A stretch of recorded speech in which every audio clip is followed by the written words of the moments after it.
insights मिल सकें ना सिर्फ पाकिस्तान से but also from South Asia, because we have a very esteemed panel with us of activists and journalists from different countries in the region.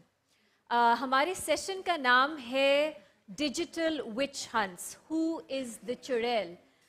जैसे आपको पता है विच hunts होती थी पहले ज़्यादातर उन लोगों के ख़िलाफ़, उन ख़वातीन के ख़िलाफ़ who held unorthodox views, जो उनकी सोच थी, उनका जो कॉन्डक्ट था, वो मुआशरे के उस वक्त जो नॉर्म्स थे उनके ख़िलाफ़ समझा जाता था. और witch hunts used to be a way to tame women who were considered to be too rebellious and not in control of patriarchy at that time. We see more or less the same thing happening now, but of course अल्फाज जो हम इस्तेमाल करते हैं अब सिर्फ चुड़ैल नहीं है, उसमें मज़ीद इजाफा हो गया है. आपने सुना होगा लिफाफा, पटवारी, libtards, prostitutes. We have a whole range of terms, very derogatory terms that are used to label people who have views that are considered either unorthodox, which are not aligned with popular narratives, which are considered anti-state, or certain identities which are considered unacceptable in society. इस सब पे हम बात करेंगे और of course अब ये online spaces, digital spaces पे भी इस तरह की targeting, इस तरह के attacks आ गए हैं. And we have with us activists and journalists, like I said, from across South Asia to talk about their experiences of handling, of dealing with, of experiencing such digital witch hunts. हमारे साथ हमारी बहुत esteemed anchor persons, journalists हैं from Pakistan. We have Gharida Farooqi, of course, she needs no introduction. We have Munize Jahangir, both of them anchor persons, journalists with long experiences in this field, both of whom are subjected to some vicious online trolling. Khas taur pe Gharida, who bravely manages herself, does her work despite constantly being attacked for her views. We also have guests from across South Asia, like I said. We have Nidhi Razdan. She is known in Pakistan. She has been affiliated with NDTV for a long time and is an anchor person and a journalist. We also have with us Ahmed Thalal. He is from the Maldives. He's a human rights activist and earlier was also part of the Maldives Human Rights Commission. We have with us Damit Chandimal, who's from Sri Lanka. He is from Inform Human Rights Documentation Center. And we have Nazneen Munni, who's from Bangladesh. She's a journalist and content editor as well. So the structure of this session is going to be as follows. We're going to start with a 4-5 minute presentation or comment by each of our speakers who are going to tell us a bit about their country context as well as their own personal experience with digital witch hunts. Then we'll move on to certain questions, certain themes that we'll request all our speakers to address. So Nidhi, you are with us. Thank you so much for joining. Why don't we start with you? You have recently spoken up a lot about the kind of abuse and targeting you face for your views, as well as for being a woman and a very popular woman anchor, journalist whose opinion really matters, not just in India but across the world. If you'd like to please speak to us about that. And also, if you're comfortable, a lot of us would like to know about the hostile takeover of NDTV, since you've been affiliated with them for such a long time. If you're comfortable, if you can talk a bit about that as well. You're muted, Anidhi. Sorry. Thank you so much for that introduction, Rima. And it's really wonderful to share this platform with all the fantastic speakers here today. I'm so sorry that yet another thing that we have in common between India, Pakistan, and the rest of South Asia is the kind of online harassment so many of us face, particularly women, but I know it's actually gender neutral now. It's something that you face across the board. I think let me first begin with the Indian context. It's very clear that the online space has become a very active political space in particular since 2014, because the BJP in its campaign really used social media in a big way to try and reach out to a certain demographic. And as more and more people have essentially gone online and have found themselves logging onto spaces like Twitter, etc., we find, like it in other parts of the world, the discourse is very polarized. On Twitter, it is very toxic. I mean, as I speak, there's all kinds of boycotts of Bollywood happening, which is a part of the same sort of campaign, to target liberal Bollywood, Muslim actors, etc. And journalists, of course, have been caught in the middle of that polarization, especially journalists who are critical of the establishment, or who are basically just doing their jobs. We may not be politically affiliated to any particular party. And I can say, for example, that I myself face vicious trolling from all sides, really. I mean, I face it from the right wing, I face it from Congress trolls, I face it from Aam Aadmi Party trolls. It's very, very abusive. And that's what the discourse has become. But particularly the establishment, I say, because of course they have the resources at their disposal. They have a very well organized IT cell, which operates. And if you say something that they don't like, they you'll find yourself trending online for all the wrong reasons. There was a story that was recently done on how a very shady sort of app called Tech Fog was being used allegedly by the BJP's IT cell to target women journalists in India in particular. I found myself at number 3 on that list. Rana Ayub at number 1, Barkha at number 2, and myself at number 3. And they had just listed out just the sheer volume of hateful tweets against us. It does affect you. You can't say that you're thick-skinned and you look the other way, because it's hurtful, it's nasty, and at the same time, I think you do find mechanisms to try and cope with it. One of them that I have found that helps me, and this is for anybody out there who may face this, is please liberally use the block button. It's there for a reason. It's not a violation of anyone's free speech. They are free to abuse you on their timelines, and you are free to not to have to see it on your timeline. So please be liberal in that.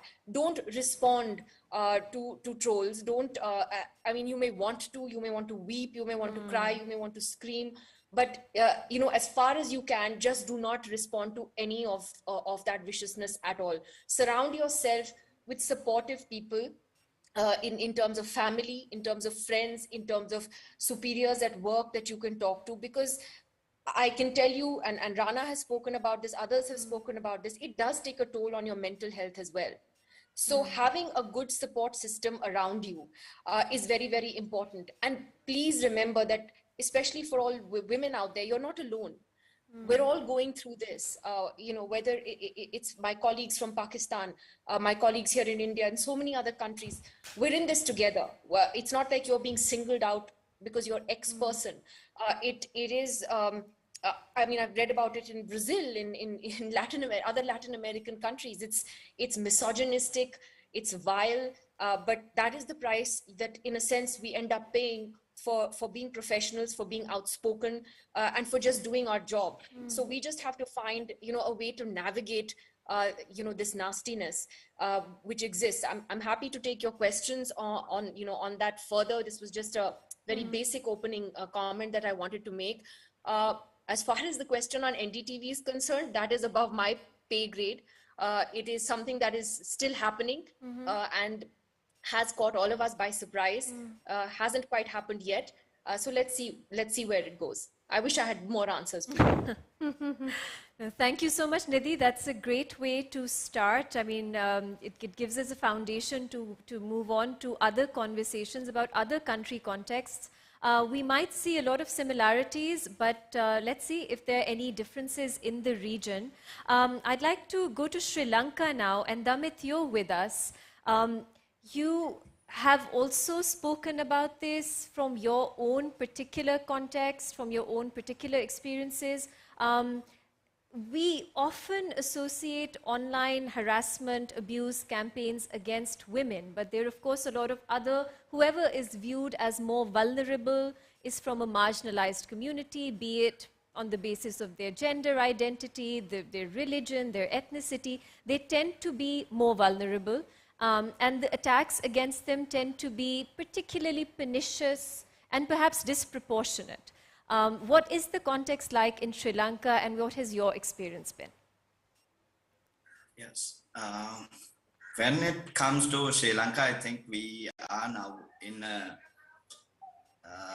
on one hand in a political and economic crisis, and attention of all the world and also in Sri Lanka has been on a lot of issues which has been recently there in Sri Lanka, especially with regards to attacks on human rights defenders, protesters, and so on. So we are kind of in a specific kind of situation, not only limited to digital security and online platforms, but also face a kind of overall situation that human rights defenders and protesters and whoever is against the government is being targeted and sometimes being arrested, harassed. So online is one platform, I would say, that that dissent has been repressed in Sri Lanka. But then there are kind of trends I think I see as an activist, also as a researcher in overall for last several years.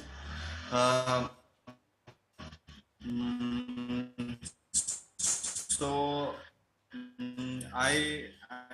We can come back to since him. you mentioned rights act in Sri Lanka, I'm much more aware of the kind of threats faced by LGBT activists in Sri Lanka, and we are.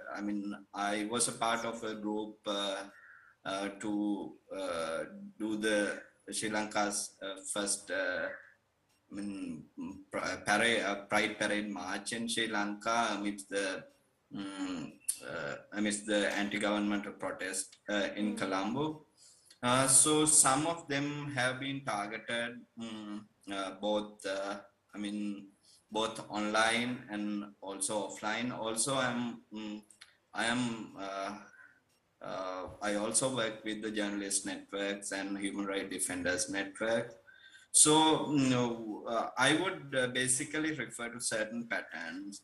One pattern is that digital information is used as a way to find information to put the surveillance on the human rights defenders or the journalists. So there are digital platforms or the digital devices are sometimes taken as the evidence, or for example, before this, one journalist who reported on a possible attack on about Chinese embassy in Sri Lanka was arrested by Sri Lankan authorities. First he was questioned, and then they let him go on the while he was traveling home. On his way home, he was arrested and arrested. In an inhuman way, and also then he was taken to his home. All the digital devices like USB pen drives, his laptops, all the devices were also confiscated, and then whatever they were in his he had two houses, one in Colombo where he used to stay, and one in Kandy where his family was there. So the digital devices in both houses were confiscated, and the family members were questioned. Those who offered him the property to rent were questioned. So one trend is this digital devices. The other one is, I think, certain journalists were, especially in North and East, in one case, the journalist was forced to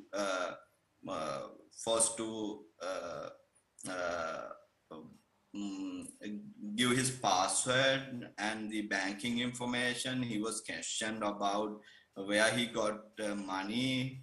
So, so it actually goes beyond the digital platforms and online harassment sometimes. Yeah. So the threats that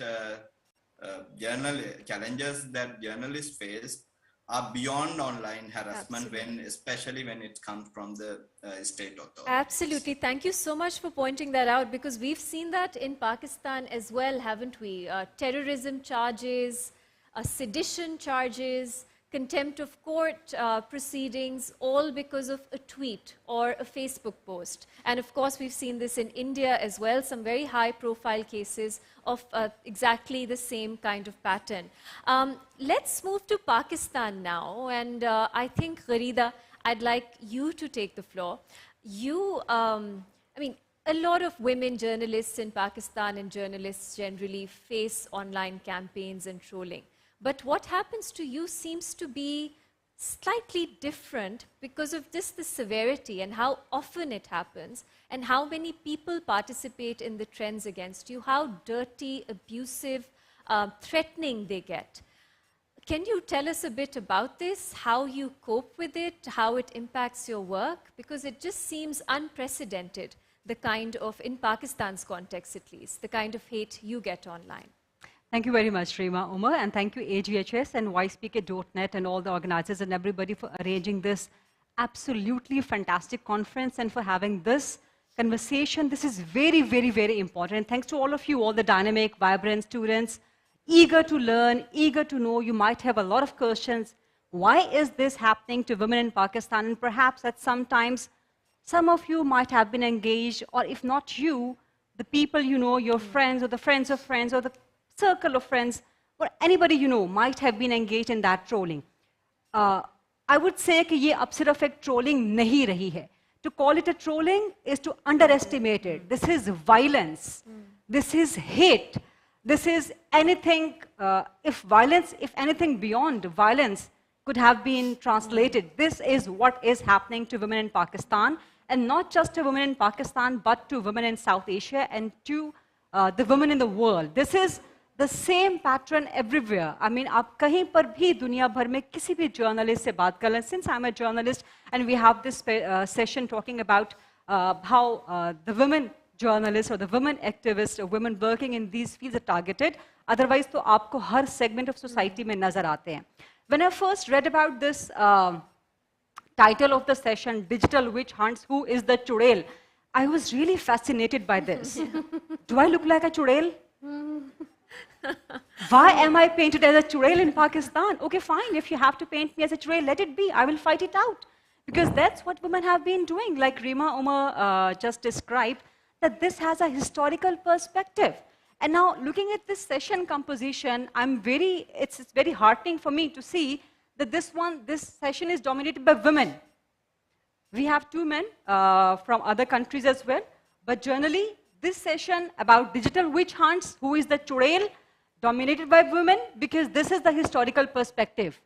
आप witch hunts के history में जाएं, all the descriptions, all the depictions, be it pictorial, be it verbal, be it in writing, it would show men burning women, men taking women to justice. So when we talk about the witch hunt, when we talk about... This is the opposite. Actually, what we meant, who is the churail who's trolling you? Yeah. that is what was meant by who is the churail, because it's a witch hunt. Yes. So who is the witch? But we have to first address why are we painted as churails? Why are we painted as something, जैसा कि रीमा ने भी explain किया, doing something unorthodox. So I'll come to that point later. I have been facing, like Nidhi said, from 2014, it has been happening in India. So I have been facing that since 2014, जो sister, ideological sister party है BJP की पाकिस्तान के अंदर, Pakistan Tehreek Insaf. So, sister or the brother ideological party, whatever you would like to call it. So they took up the charge on social media since 2014. It's almost been a decade. And I have been their love child. I have been the focus of their love on social media, love or hate, whatever you would like to put it like that.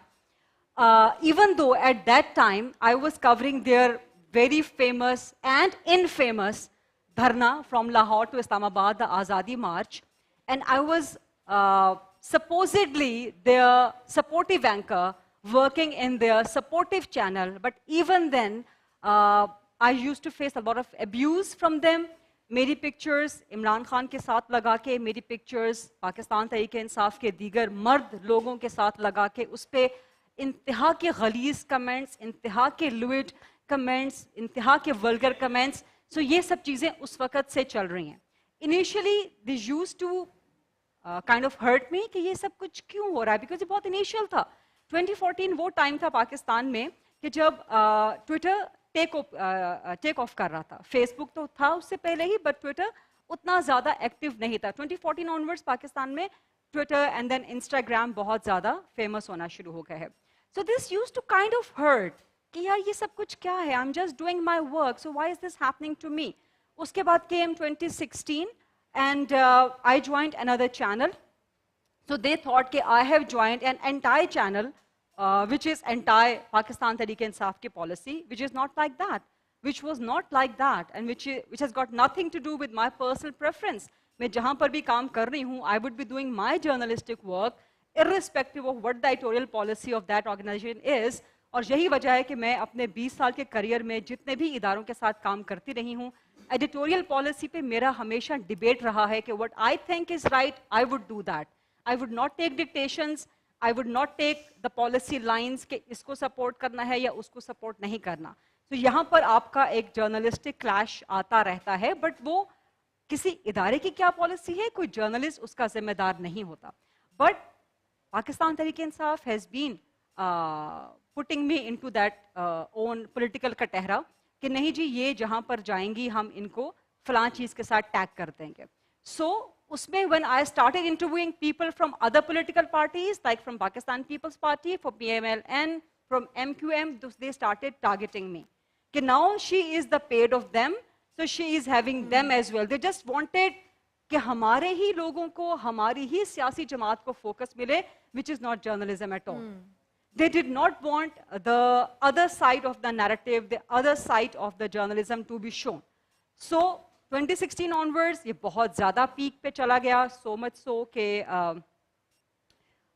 मेरे खिलाफ एक sexual harassment की campaign start कर दी गई from Pakistan Tehreek Insaf के अपने लोग, जिसमें बाद में एक स्टेट मिनिस्टर जरताज गुल साहिबा she participated. Actually she led that campaign, and against that campaign I went to FIA, जो कि अब कम से कम 7-8 साल हो गए हैं, but I haven't found any justice, I haven't found anything at all कि जो मुझे वहाँ पे support कर सके from the FIA.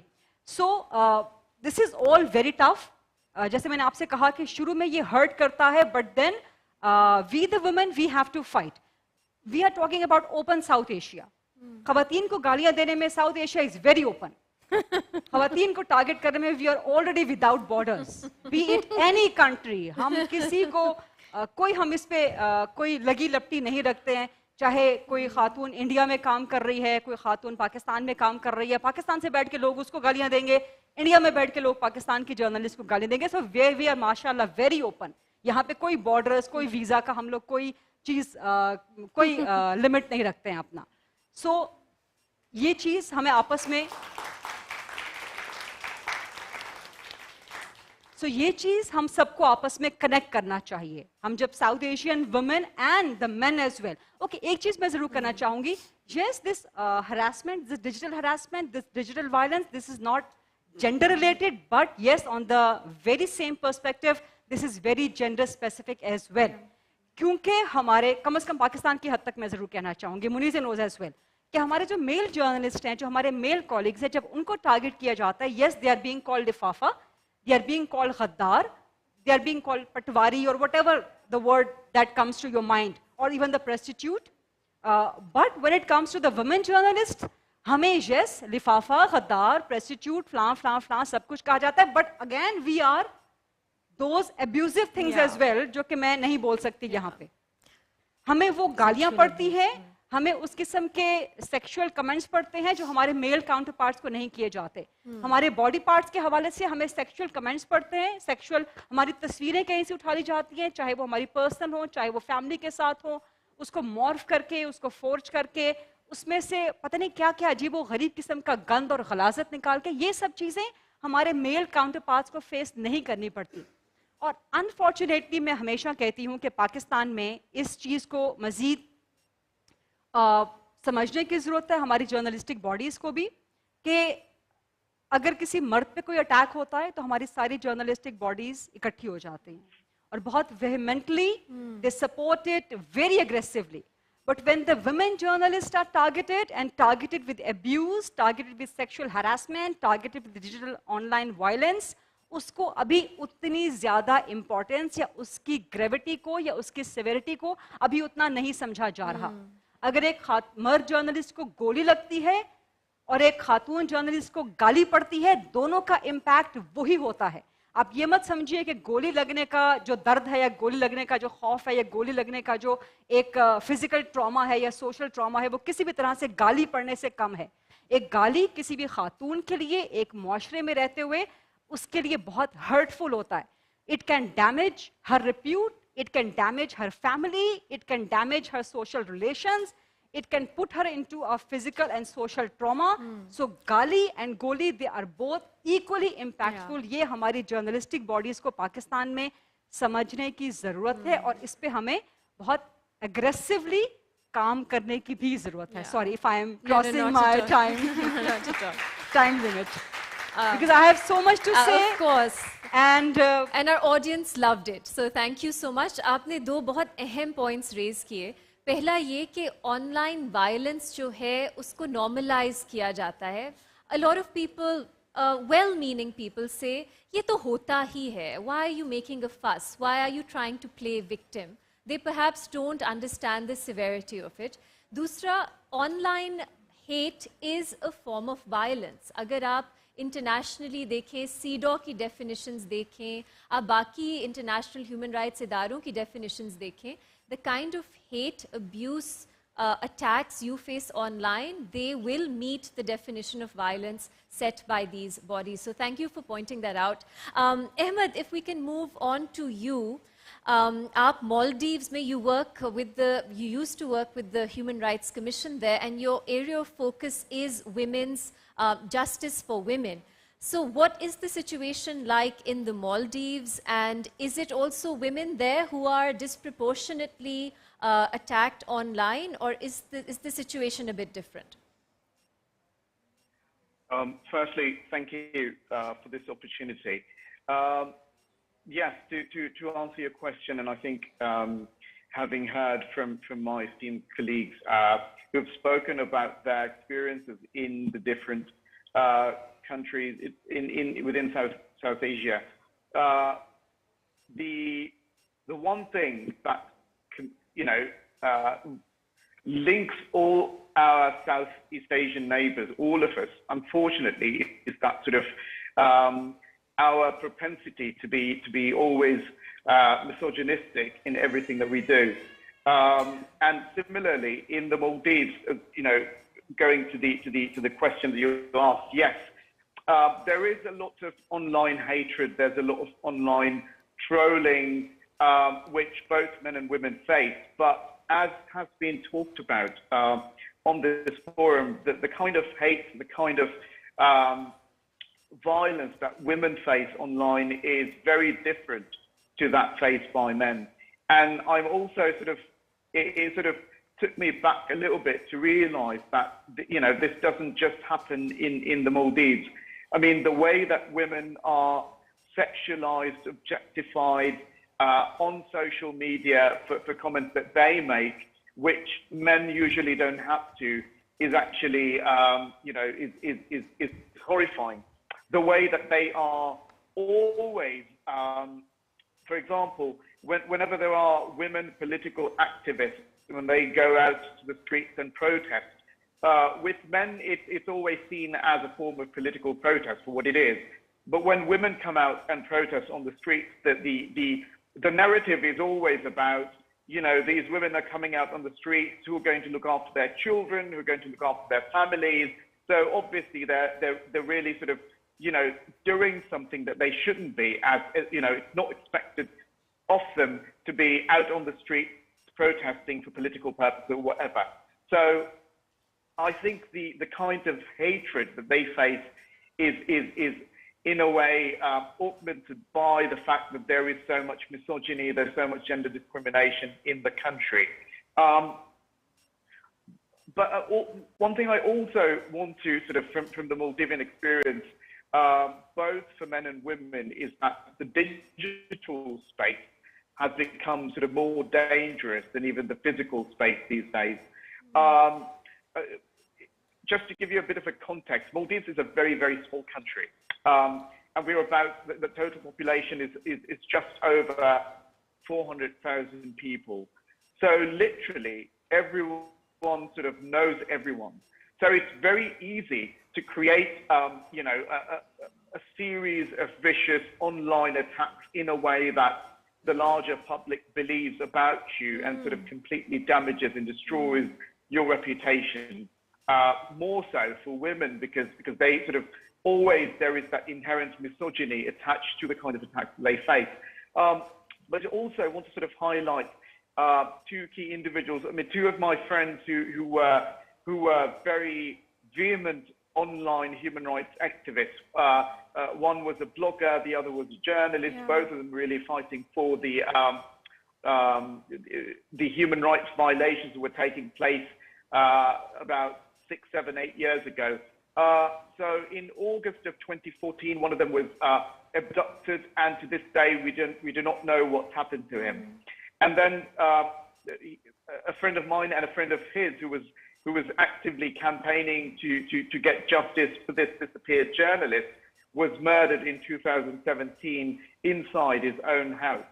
And both the abduction and the murder, both of them resulted from, out of the hatred and violence that was perpetuated against them online. So I think the way that the online violence translates onto the physical space is a huge problem in the country. I mean, I faced it myself. I know colleagues of mine who face it constantly, day in, day out. Whatever little thing that you say is always twisted. And then in the Maldives, for example, the main type of violence perpetuated, or the main type of narrative that's brought against you when you're on social media is mostly around religion. So whatever, for example, if you say something about empowering women, you then get targeted by hordes of religious extremist trolls that sort of start campaigning about the fact that the reason that you're talking about women's rights is because you don't believe in the inherent women's rights provided in Islam. So there's a lot of ideologically justified violence happening on the online space in the Maldives. And it's also often translated into the physical space because there is so much impunity, there is very little oversight in terms, and I do understand that when we talk about oversight, particularly on the online space, we are sort of treading dangerous ground because we sort of need to be mindful of the issue of freedom of expression as well. Yeah. But at the same time, I think there's a very clear-cut line between freedom of expression and inciting violence and hatred. And I think there is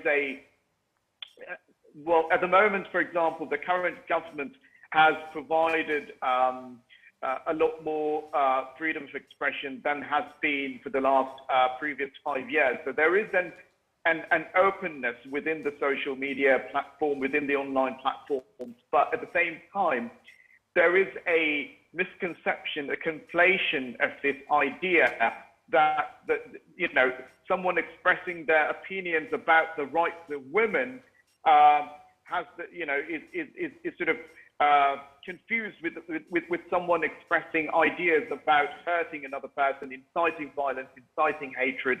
And there was I'm not sure if it's as popular as it was when it first came out, but the online platform called Clubhouse became very popular in the Maldives when it first came out. And one thing that was very, very iconic about this particular platform was that it was used by mostly the majority of the one group of people who actually made most use of this were radical religious groups who were very, very, in a way, active to promote their ideology. So there were certain sessions, for example, where they were calling to go to the houses of people, drag them out and slit their throats.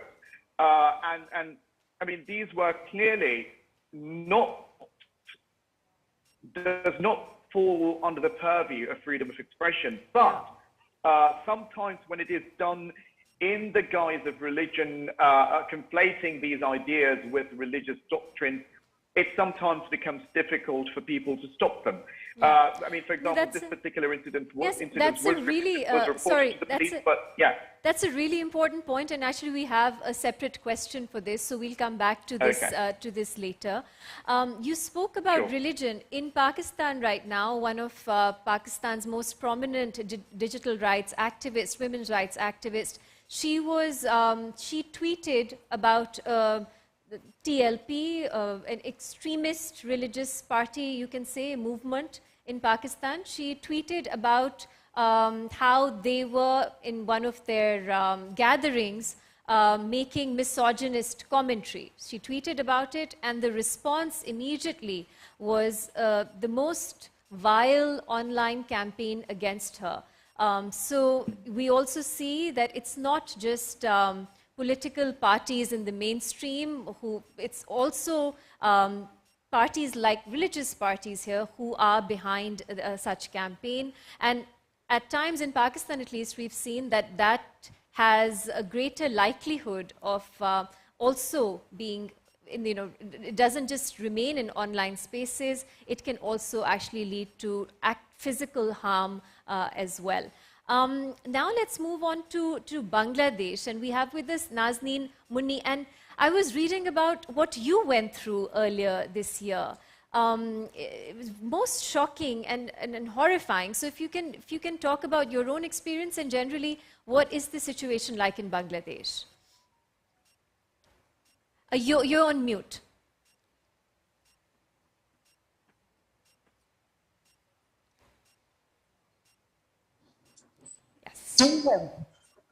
Thank you. Yes, can hear you now. Thank you. Yeah, thank you, Iman. I think there are beautiful audience and my co-speakers. Thank you so much for giving me such an opportunities to share my feeling, all of my scaring adventure, like story. So I'm Nazneen Munni. I'm working with a 24-hour news channel called Ikatto Television. So I think you are recognize this Ikatto number, all of you. I'm anchor, and basically I'm a reporter. So I'm doing a political show which resolves some political issues all over the time. And from the very beginning of my career, I'm working with some political extremists, fanatics, and also the religious extremists who try to doing something odd, something ferocious, something very very awful for our country. From the very beginning, they are against me. And when I did some political shows and some report, when it get into the social media, there is lots of bullying, lots of swearing in the comment box. So at first I ignored, and I thought that I have to do all the work I want to do. So finally, earlier in this year, they cross all the limit. They make a fake porn video and named Nazneen Munni and spread into the full social media. And that was a horrible experience for me because my family is too restricted and my grown up is so in a decent way. So I didn't see such a video in personal life. And I faced that type of video which named Nazneen Munni and saw all over the world and knocked me minute by minute in my inbox that this is your video, what you want to tell. That's a horrible experience, you know, that was a nightmare for me. And they did that because they tried to demoralize me, they tried to make some unexpected person by the society. And you know, when I faced this situation, my office was not beside me. They said that just ignore, avoid it. Why should you such reacted like, I'm sorry, I'm on the mobile. So they said that why you are so reacting? Just avoid it. But that was not accepted by me because as a person, as a human being, as a journalist, I was nowhere that there is a porn video named Nazneen Munni and everyone watching it. So I thought that despite, I have to take this fight. And I filed a case. Within 15 days, police take the action and arrest 3 fanatics. Fanatics, not that they are fanatics, they are rival political leaders and activists and workers actually. And why they did that? They did that because they thought I am threatened to them. Because I conducted political show and that hampered their political parties and leaders. So they tried to hamper me and try to not accepted by the society. And they are in police custody in this time. But I'm facing that video nowadays, and several times, most of the people, my friends, my families, or relatives send it to me, or I don't know the person. They are also send this video in my inbox and said that, oh, what you did, we know everything. And I'm basically sort of popular journalist in Bangladesh, and I have social media followers, lots of, there's 300K followers in my Facebook profile and 100K in my personal profile, and my Twitter, my Instagram, there are lots of followers follow me, and they are general people. So I have the acceptance in the country and the society. So they choose the social media for destroying me because I am socially accepted person and popular person. So I faced and I absorbed lots of threat like rape, you are prostitute, you are something. I never heard in my life, in my family life or my personal life. I heard lots of things, but this is the horrible thing I have ever faced in my life, and I'm facing it nowadays also. Thank you for sharing that with us. I'm sure it was very traumatizing to relive that entire experience.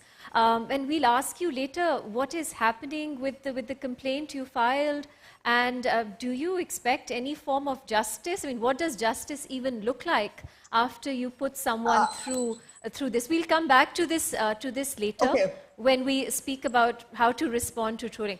Munize, now to you.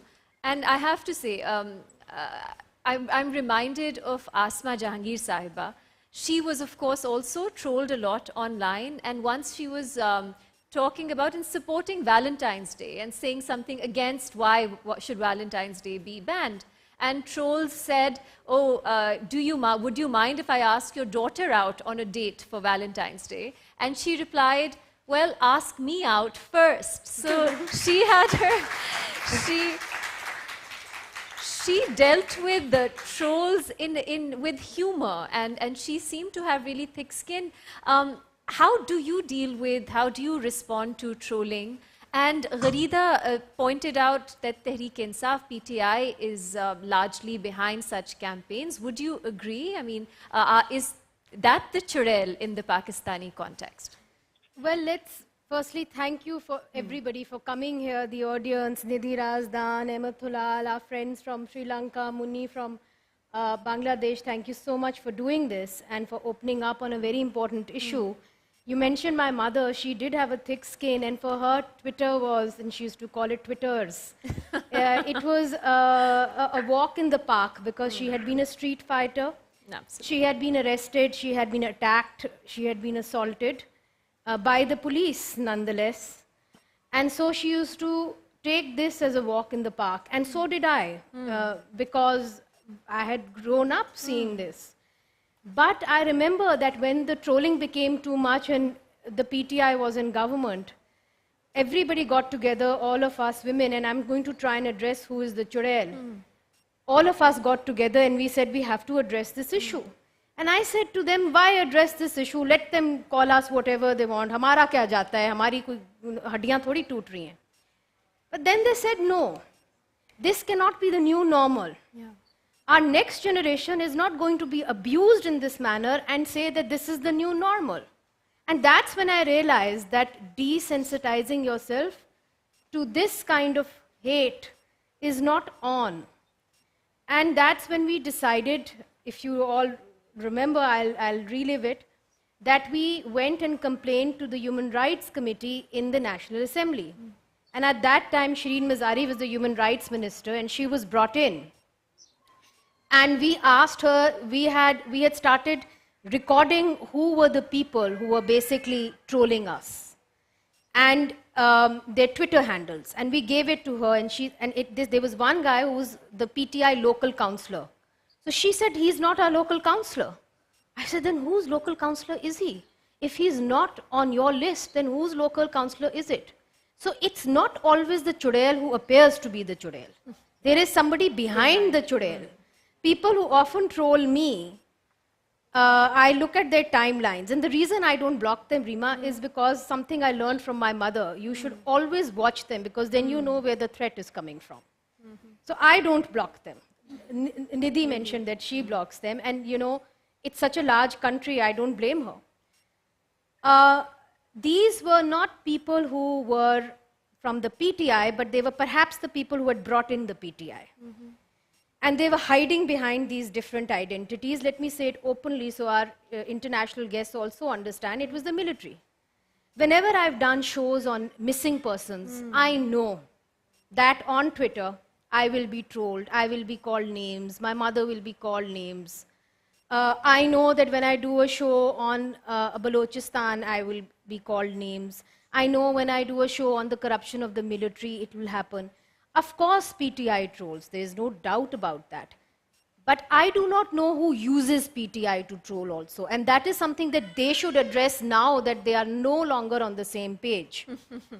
I would just, because I want to keep it short, I think that there is a problem. My friend Gharida said that there is something that we share across the borders, and that is that people have not yet accepted that we are 50% of the population. We are 50% of the population, and we will come into the workforce, and we will say whatever we need to say, and with full expression and with free expression. I think South Asia has still not come round to accepting that women have started to come in the mainstream. And we are here and we are not ready to go back.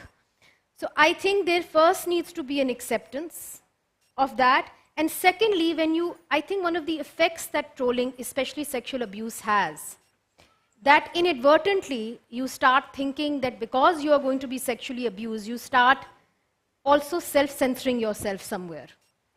And you know that if you're going to make a remark on missing persons, this person will attack you. You even know the person Twitter handle that will attack you.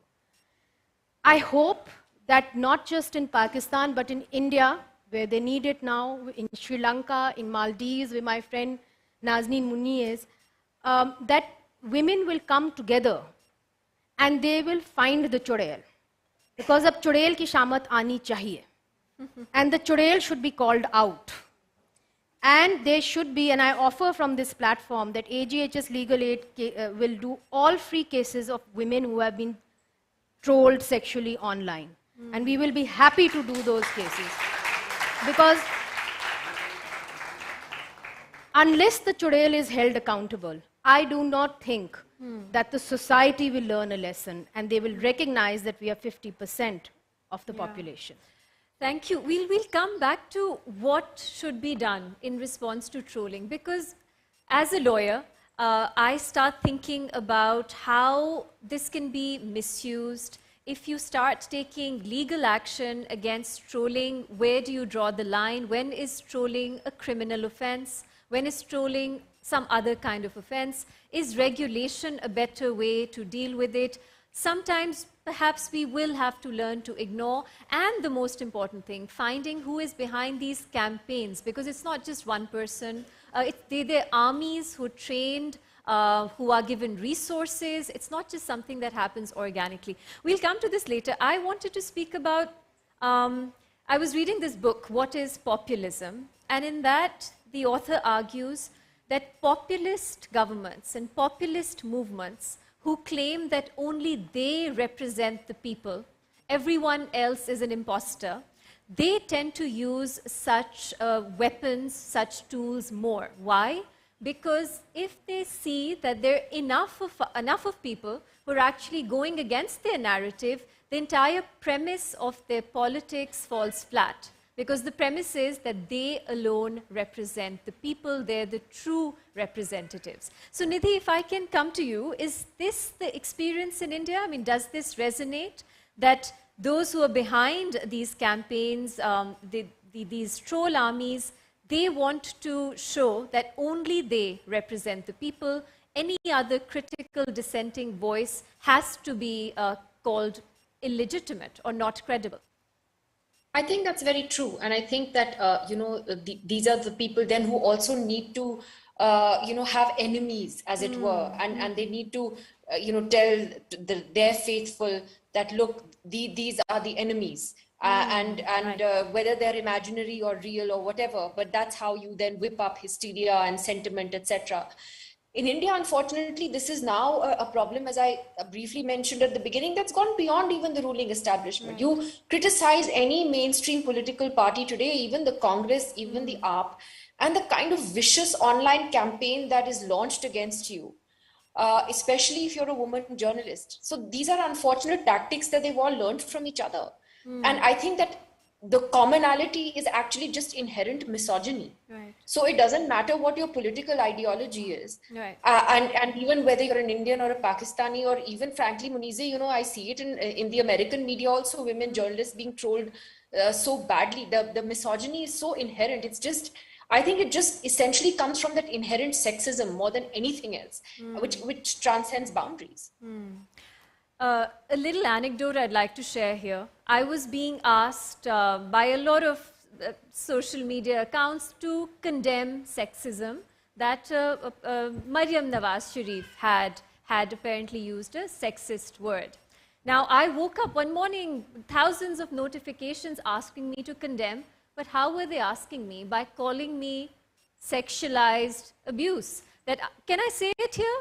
Yeah, so Gashti, Randi, isko condemn kyun nahi karti? If you are calling somebody such slurs which are sexist, which are abusive, which are violent, but you are claiming that you actually care about sexism and you want me to condemn sexism by subjecting me to it. So it just shows how so much of it is so hypocritical. Do you, Gharida, Munize, want to speak about the link between populism, certain authoritarian kind of populism, and how that's associated with just silencing dissenting voices? Because, yeah. Well, I think not just the populist mindset or not just the populist political party or not just a certain populist organization or whatever that group of people be called. I think what the second part of this discussion is, who is the churail? It could be anybody. It could not just be a single populist mindset or a single populist political mindset or a single populist party or a single populist organization, political one. It could be any churail, be it the religious churail, be it the security establishment churail, be it the state element churail, be it the non-state element churail. Call it a churail, call it a ghost, call it a khalai makhluk, call it whatever you want to do it. But yes, all people, all that kind of mindset which does not approve of women taking the lead, equal and equivalent to men in the society, they're all the churails. So they're all those people who come to the forefront, who attack women in whatever way they deem appropriate, in whatever way that suits them, in whatever way they want to attack. अभी यहाँ पर बात की गई, बांग्लादेश से हमारी एक साथी ने बात की कि पॉर्न वीडियो, वहाँ से अहमद ने बात की कि रिलीजियस एक्सट्रीमिज्म के हवाले से. I would like to share a very a difficult kind of experience that I faced on that, perhaps it was last year on that Badi Eid, Bakra Eid. So I just tweeted a few of my thoughts about this Qurbani and this sacrificial thing. So now in a civilized, in a democratic, in a critical society which enables and which encourages critical thinking or different thinking, that kind of tweet or that kind of statement would have been debated upon or would have been welcomed. Instead, mere khilaf blasphemy ke charges start ho gaye. So now I'm facing 2 blasphemy ki petitions in Lahore against me, and they have been running on since past 1.5 years. Porn videos, जो हमारी बांग्लादेश के साथी ने एक बात की, yes, I have faced them as well. So all these kind of traumas, they are very much alike across the borders, across the world. और इसमें सिर्फ किसी एक political party, किसी एक political group को आप जिम्मेदार नहीं ठहरा सकते. इसके पीछे हर किस्म का element शामिल रहा है. जैसे मैंने कहा कि उसमें security establishment भी शामिल रहती है, उसमें non-security elements भी शामिल रहते हैं, state elements भी शामिल रहते हैं, non-state elements भी शामिल रहते हैं. अब आपने इसका करना क्या है? आप इसको ब्लॉक करना शुरू कर दें, आप इसको ना ब्लॉक करें. What should be the criteria? It depends upon you personally. If you are strong enough, if you think you can take it on, just go heads on. Just fight it out. I mean, that's my personal process. I block to some extent. जैसे आपने भी सवाल उठाया कि किस जगह पर जाके ट्रोलिंग जो है वायलेंट हो जाती है, कहाँ पे जाके ऑफेंस बन जाता है और कौन सी वो लिमिट है जहाँ पर वो ऑफेंस नहीं बनता. एक ट्रोलिंग होती है जो कि बिल्कुल मजाक की हद तक लेनी चाहिए. छोटा मोटा कोई आपको मजाक कर देता है, and which only restricts itself to a few of the tweets, 10s, 20s, perhaps, that's it. But when it is an organized, when it is a planned, when it is a coordinated campaign, you just get the gist of it. आपको पता चल जाता है कि thousands and thousands of tweets are coming in with one single hashtag, with one single sentence, with some coordinated sentences. That means that it is. That means that is the offense. That means now it is translating into the violence. और एक चीज जो digital violence में बहुत खतरनाक है, it just not restrains itself to the digital periphery, to the digital spectrum. It can translate, and it does translate into the real life as well. Again, I would like to quote my example ताकि आप लोगों को समझने में आसानी हो. You guys remember New Zealand का Christchurch का attack, where a white man, he just opened firing into a mosque. So I tweeted about that. CNN की एक story which quoted that the culprit, he had once traveled to Pakistan. It was a CNN की story, and I just tweeted it on my Twitter account. So उसके बाद a very well planned, very coordinated campaign started against me that wherever you see गरीदा, आपको जहाँ पर भी नजर आए इसको थप्पड़ मारें. So this kind of campaign started against me, and it kept on going for 2-3 days. I just ignored it. So when they saw that this is being ignored, so they moved a jump ahead, they moved a foot ahead, and they said कि गरीदा जहाँ पर भी नजर आए इसको गोली मार दें. So that was the real life threat I faced, and because of that campaign, I could not step out of my house for 3-4 months. I wrote to the Prime Minister, Imran Khan was at that time. I wrote to the President, who is still the current sitting President. I wrote to the National Assembly. I wrote to the Senate.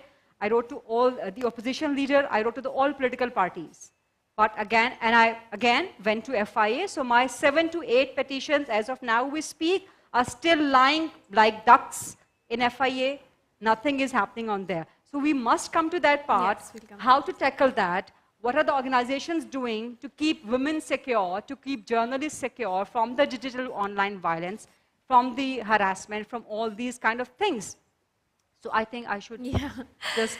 That's fine. We'll come to this later, absolutely. I wanted to also ask, we're all here activists and journalists. When you face such constant abuse, Munize, you spoke about censorship, that you automatically start thinking this will get abused, so I should not talk about this issue. What do the others feel? How does it impact your work? Are there certain red lines that get internalized, entrenched? On the flip side, do you think the people who attack you, can it be expected of activists and journalists to be objective and impartial when they report or when they respond to those groups, those people? How does it affect an activist and a journalist's work after being subjected to such trolling? Nazneen, would you like to take this? Yeah, thank you. I think I told you earlier that my office was not beside me. They are not with me when I filed the case also. But after that, when I saw the video and the video goes viral to the social media, on that moment, I was on the screen, television screen. I was so broken, and I was so broken that I can't explain you to all. But that was my fight. I'm not a loser. That someone tried to dump me, someone tried to make me unaccepted, and I did such thing what they want to. So on that day, I was on the screen and I did the political show, my reporting, and I'm a content editor. I gave the content and I make rundowns. So I did all the things normally, but inner me was broken. And I thought, how could I come over this situation and what I should do? Because I told you earlier that my family is so much restricted, and when they know about this situation and the story, they totally pick up me from the media because they don't want to make me vulnerable and they don't want to make me face this situation. So I was too worried that anything could be happen, but I don't want to make this story hide from my family. Right. And my family doesn't know anything because social media is not popular in my family. So I think they don't know such massive action against me. But my office was totally known this situation, but they don't do anything, and they do not stand beside me, and they don't.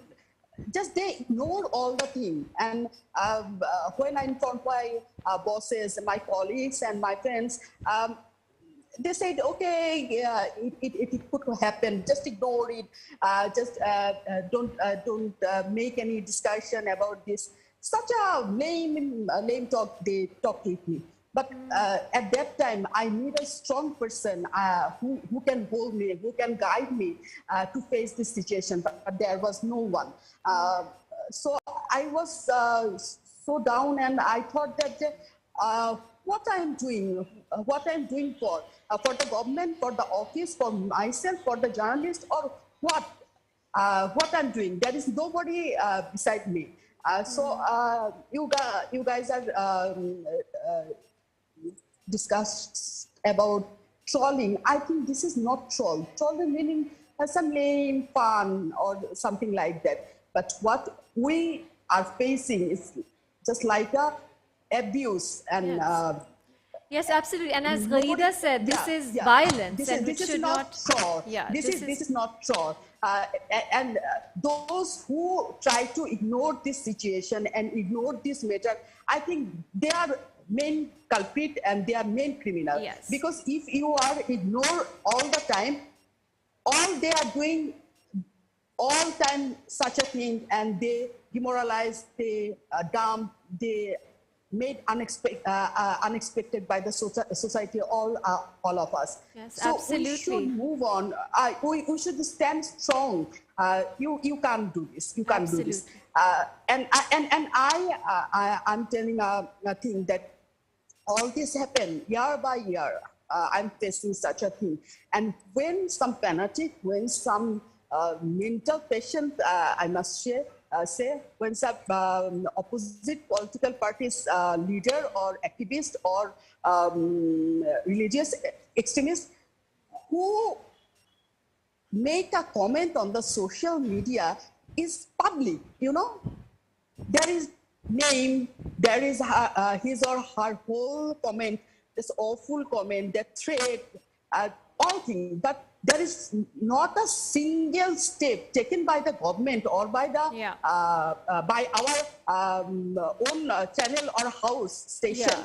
There is not a single step. Okay. Yeah. So after If Nazim, we're going to come to that after this question. It's a very important issue that has to be discussed. Who bears the responsibility and what kind of response should we expect from the government? Nidhi has to leave. So I want, Nidhi, if you can respond to this question. How has the trolling, abuse, targeting, you've spoken about violence online, how has that impacted your work as a journalist? Are there certain red lines that have been entrenched? And what about what people say, objectivity, impartiality? Is it even possible to maintain it in the face of such abuse? I don't think it has affected my work at all. And I think that that is actually the best response that all of us can give to those who troll us, which is to continue to do our work and to do it honestly and professionally. I think what has happened, however, is that I do find myself sometimes thinking twice before I put a tweet out there. Because I think to myself, is it worth it?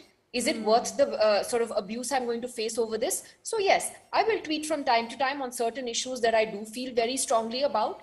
But other times I will find myself holding back. But not when it comes to my work. When it comes to my journalism, I will continue to do it the way I've always done it. I will continue to speak out on issues that I think matter, the challenges that we face in as a country. You mentioned this whole thing earlier, Rima, about legal action. I'm a little wary about that unless it crosses a certain line in terms of actual threats of violence, because our judicial system, frankly, is very screwed up, right? In this entire region. You're going to go and file a police complaint against everyone who is trolling you. You will find yourself going to court for the next 25 years, if that, and it will just go nowhere. And I'm also not in favor of sending everyone to jail for being, I don't want to use bad words here, but for being an idiot and for being a troll. I don't think people should go to jail for that. But if you're threatening violence, if you're making rape threats, if you're morphing videos, I think then, yes, I think women and anyone who faces that should seriously consider a police complaint. I have done it 2-3 times in cases where the person was physically stalking me and one person landed up at the doorstep of my house. That's when I got really scared and I did file a police complaint and he was arrested. And when we went to court, actually, he turned out to be a professor in a college.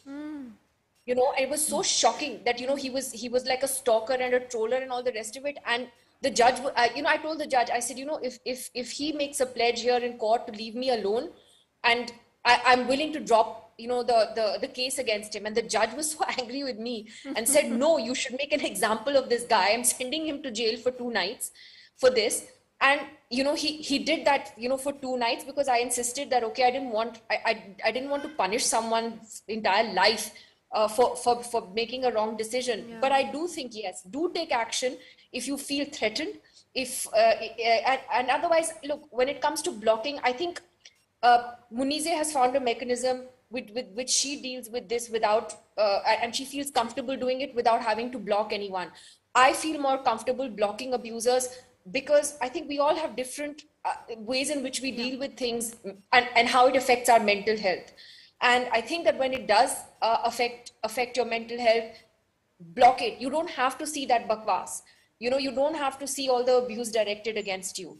But everyone has their own mechanisms to deal with. There's no right way or wrong way, to deal with it. And because we live in societies, like I said, where a legal system is going to drag you to court for years on end, I think the important thing, is to call out the violence. If you have violent threats against you, call out those people on Twitter. I actually believe in tagging those handles many times, and tagging the police on those handles, and just amplifying it. So to that extent, I agree with Munize that you need to name and shame these people as well. But many times, I just think the best answer is to continue doing your work, and doing it professionally. And finally, I just want to say how much admiration I have for all of you who are here on this panel today. It is, it's remarkable the kind of work all of you do in these very difficult and toxic and polarized, environments that we all live in. So hats off to you guys. Really, it's really an honor to have shared this space with all of you. Thank you so much, Nidhi. We learn from you and the grace and the courage with which you respond to such attacks and continue doing great work. It's inspirational.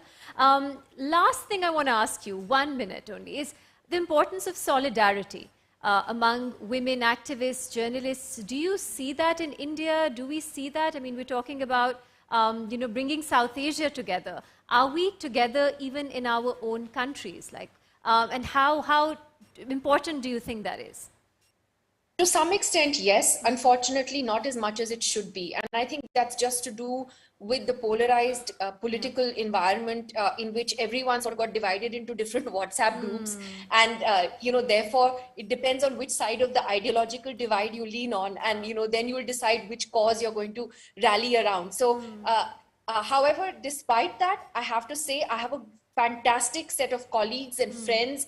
And I'm sorry, Nazneen, that your organization did not stand by you when you needed them to. I am so grateful. I mean, when I was listening to your story, it really made my hair stand on end, and I realized how lucky I have been that I've had a support structure, whether it's fellow colleagues from different news organizations, women, but also my own organization. I mean, NDTV has been a rock, for me and for all of us who have, consistently faced any kind of harassment. So I'm sorry, Nazneen, that you've had to face this so much on your own. And I hope that somebody in your organization is listening to this with some shame today, for God's sake, internationally today, that they've allowed you to go through this. So yes, solidarity, Rima, but we could do with a lot more solidarity on this. Okay. Thank you so much for your time. It was great having you. Thank you. Thank you, guys. Thank you. All right. Dhamit, I would like to come to you now, because we've been speaking about women, but there are also other marginalized identities, groups, communities who also face insidious kind of trolling. I mean, it's a bit different perhaps, but it's disproportionate and it is very targeted. So would you like to speak about that, particularly from the Sri Lankan context? Yes. When it comes to, we should, perhaps the discussion was more on accountability and the impunity, and in generally, I haven't seen a single case in Sri Lanka where the perpetrators of some case of violence against digital space, if it is not connected to government, having been punished. So largely the cases remain in impunity. And when it comes to women, also, our news rooms are full of sexual harassment violence. And then if I move into LGBTIQ community, the situation is more worse. And the fact that the homosexuality has been criminalized in Sri Lanka, the legal situation impacts. And also there are less laws to protect people from the violence in the cyberspace. So definitely even the existing laws discriminatively used against LGBTIQ people. So there are many things. I mean, it can be a personal photo sometimes. It can be some other thing which the LGBTIQ people might not expected trolling, but suddenly because of the political situation, because of they needed to be targeted for something, they are trolled both online and perhaps even the mainstream media reporting is horrible in some cases. Yeah. For example, one trans activist who was involved in the last anti-governmental protest, and her story of being a trans person, the transition process was mentioned as some. I mean, the tone and everything what was written, it's like she's hiding some crime and I mean, has done some antisocial thing. So from that tone, it was published in a national newspaper about her personal stories in a really gossip manner, in a personally insulting manner. At the time, she was hiding for her protection, couldn't go to the police even. So there are many cases like that, and when it comes to individuals, these things have become so much normalized. Yeah. I mean, one way is just ignoring like a lot of us do, and the other way is perhaps making a police complaint, but police and judiciary has rarely been LGBTIQ friendly, and a lot of people, a lot of LGBTIQ individuals doesn't have courage to go and face that the homophobic treatment or whatever, to open up with their identity and even to say I'm a gay man or I'm a transgender person at the police, because they are opening up them for another form of discrimination and violence at the police. So one thing is that I think this should be pushed through perhaps through our existing networks of perhaps media organizations, perhaps collectives of civil society, but then again, who leads these collectives? I don't see many women activists or women journalists leading media rights organizations. So when it comes to LGBTIQ community, there are very few. I mean, very few activists in the civil society. I mean, I am one of them, but these issues are just ignored, and even the knowledge has not been discussed in the civil society, and even if it was discussed at the much surface level. Yeah. So that's there really I will important. stop. Absolutely. So we also see homophobia, transphobia across the state. I mean, different structures. It's an institutional problem. It's a structural problem. But you raised a really important point about women, in particular, not being in leadership positions in the media and in unions, in other journalist bodies. What's the situation like, Ahmed, in the Maldives? And I also want to ask, what responsibility do you think digital platforms like Twitter and Facebook, what is their responsibility in all of this? Because at the end of the day, it's their platform that is being used to incite violence and hate speech. So I think it's been very interesting hearing every one of you talk about your experiences, and I think that there is it resonates with what's happening in the Maldives as well. I'll start with the first question. Over the last several years, where I've sort of seen, I've experienced violence online. I've sort of, most of the time, whether it's Facebook or Twitter, I've made it a point to report these kinds of responses and conversations. But I think that trolls and those who actually use social media platforms for hate and violence have also become very creative. they actually, when they need to tweet something hateful, something that amounts to inciting violence, they use the local language.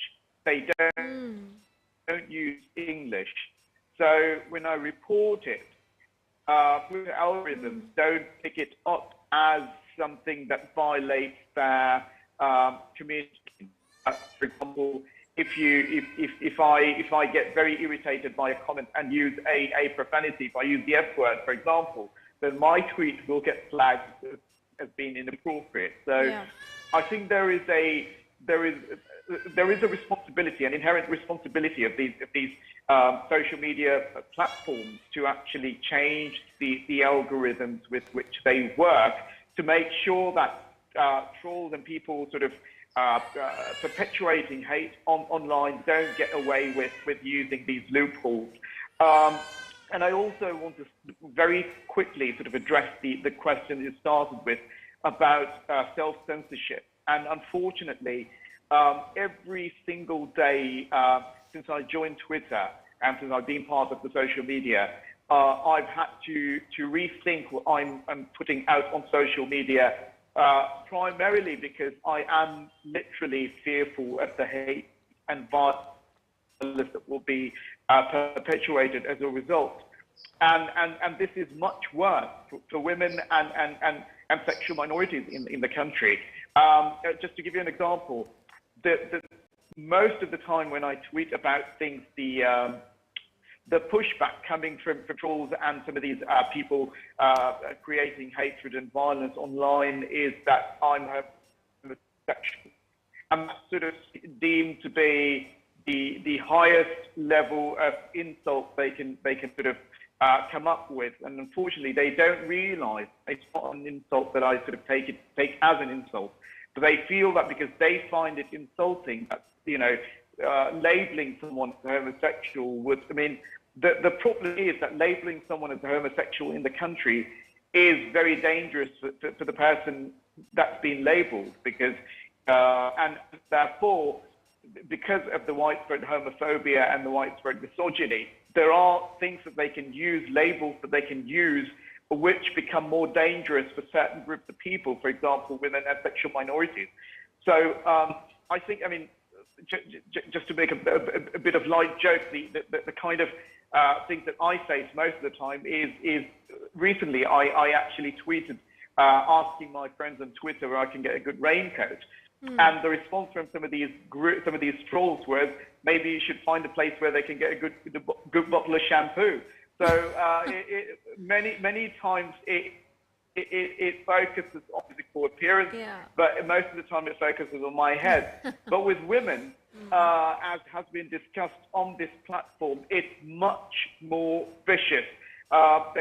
Their face gets morphed into the body of a nude person, porn videos, and that's just unacceptable. And I think, I mean, sometimes I was listening to my colleagues here, I was sort of, in a way, envious, because I think colleagues in Pakistan, Korea, are able to say things more freely and without, I mean, obviously, you have talked about the kind of pushback you get, but I do feel that this whole issue about solidarity, I think, because Maldives is a very small country, and because Maldives is most of the time known as a tourist destination, I think globally, internationally, we tend to sort of conveniently forget and ignore that there are real people facing real problems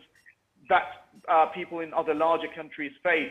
Human rights issues, issues of freedom of expression, journalists being threatened, people being killed, and a lot of violent, religious extremism that's completely debilitating to people working in these areas. Absolutely, absolutely. Let's take some questions now for 10 minutes, then we'll break for lunch at 2. If you can please keep your questions really short, because we had a lot of panelists and we've run out of time. But yes, lady in the green shirt.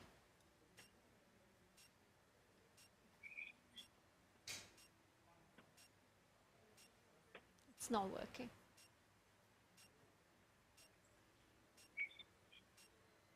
You can just speak. We can hear you. You can hear you now. आप बोल सकती हैं. हाँ.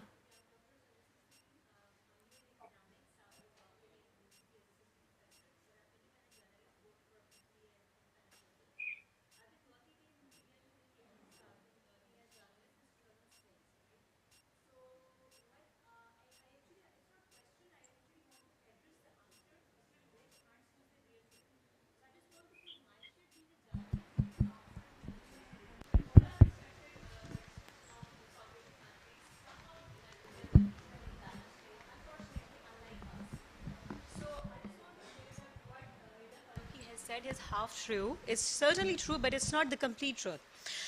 Because me being the Pakistani journalist, I've been working from the electronic media, print media, web media. So I consider myself one of the most privileged Pakistani female while working in media. We certainly do have problems, but that's half truth. We being the South Asian countries, why can't we portray the good image of our respected countries? Why we always have to talk about bad and negative? I think the exaggeration, the negativity that we portray from our South Asian countries through our media is the real witch actually. Guys, please come on. Western media don't do that. Western media don't exaggerate their violence. They do have rape cases. They do have violence. And but why do we do that? If you have freedom of expressions, you can say our political party is like sister party of BJP. The rest of the participants to have the equal freedom of expression as well. The audience have the right of freedom of expression as well. You always talk about yourself. Please talk about the image of a country, what we are portraying at international level.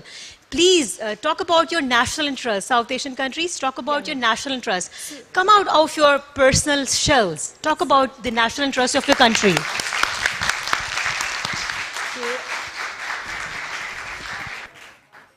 You want me to respond on that? I would love to respond too, but please go ahead. No, I totally respect your point of view, and that's what democracy is all about. That's what decency is all about, and that's what the basic ethos is all about, to respect each other's point of view, and to respect each other's journey, and to respect each other obstacles and the difficulties and everything. Of course, let me answer to that, and let's not engage into the crosstalk, Yes, because please. that's against the Let's decorum. speak through the moderator. That's yes. against the decorum of the seminar. So journalism, yes, it has two aspects. One, highlighting what is what to the people, be it the positive or the negative. So if the people are suffering, you can't just portray that everything is good and goody and just hush under the carpet, right? So to say कि ख़वातीन सफ़र कर रही हैं, ठीक है, लेकिन सिर्फ वही मत दिखाएं, आप कंट्री का अच्छा पॉजिटिव साइड भी दिखाएं. आपने वेस्ट को भी कोट किया. आई थिंक आप थोड़ा सा ज़रा ज़्यादा वेस्ट को स्टडी कीजिए, ज़्यादा वेस्टर्न चैनल्स को, B it from the US, B it from the rest of the Europe, B it from UK और एनीवेयर, और आपको पता चलेगा कि वहाँ पर भी ख़वातीन के, चाहे वो let's not engage in the cross talk. Yes, can you please. So वहाँ पर भी आपको पता चलेगा कि ख़वातीन के मसाइल हैं और वो इस पे बात करते हैं, और वहाँ पर भी ऐसे एलिमेंट्स मौजूद हैं कि ख़वातीन जब अपने आप को दरपेश मसाइल पे बात करते हैं तो उनको कहा जाता है कि आप ये क्यों बात कर रही हैं, आप पॉजिटिव इमेज दिखाइए. सो ख़वातीन जब अपने आप को दरपेश मसाइल, या एक्टिविस्ट अपने आप को दरपेश मसाइल, या कोई भी जब अपने मुल्क को दरपेश मसाइल की बात कर रहा है, इसका मतलब ये नहीं है कि वो मुल्क का नेगेटिव इमेज पोर्ट्रे कर रहा है. इसका मतलब ये है कि वो अपने मुल्क की बेहतरी चाहता है. You come from a faithful point of view. You come from a good intention, with a good intention for the betterment of the country. So do the rest of the people. Yes, we also show the positive aspects. आप मेरे 1000 programmes उठा के देख लें, उसमें से आपको 500-600 programmes Pakistan के पॉजिटिव इमेज के बारे में ही मिलेंगे. लेकिन जब हम अपने मुसीबतों का, अपने मुश्किलात का, and let's not undermine it, let's not trivialize it, कि ख़वातीन अगर गाली फेस कर रही हैं, ख़वातीन अगर हरासमेंट फेस कर रही हैं, ख़वातीन का अगर रेप हो रहा है, तो आप उस पर बात ना करें, क्योंकि वो पाकिस्तान का नेगेटिव इमेज पोर्ट्रे करता है. सो अच्छा, please. I think I like to say over here that the reason that we are talking about ourselves is because we were invited to do so by the organizers. Yes. And also because Gharida is a prominent anchor, and she represents the women of Pakistan when she comes on television, journalists, especially women journalists. And if she can be the target of so much hate campaign, I wonder, and young women, young journalists, especially women, have come to us. In fact, we started in South Asia as part of SOM, the Sexual Harassment Committee. Aap yakeen kare. I used to think that they will meet once, maybe in 2 weeks. Every single day we had a complaint. And we had to expand the Sexual Harassment Committee. That's how bad it is. I remember in the 80s and the 70s when women were raped, उनको कहते थे खामोश हो जाओ, बाहर ना कहना, घर वालों की बेइज्जती होगी. Till you do not address your problems, till you do not say that I have been wronged, how do you expect justice? How will you even, rectify things in the criminal justice system? To accept what has happened to you, to accept that you have been a victim, is the first step forward to correcting that problem.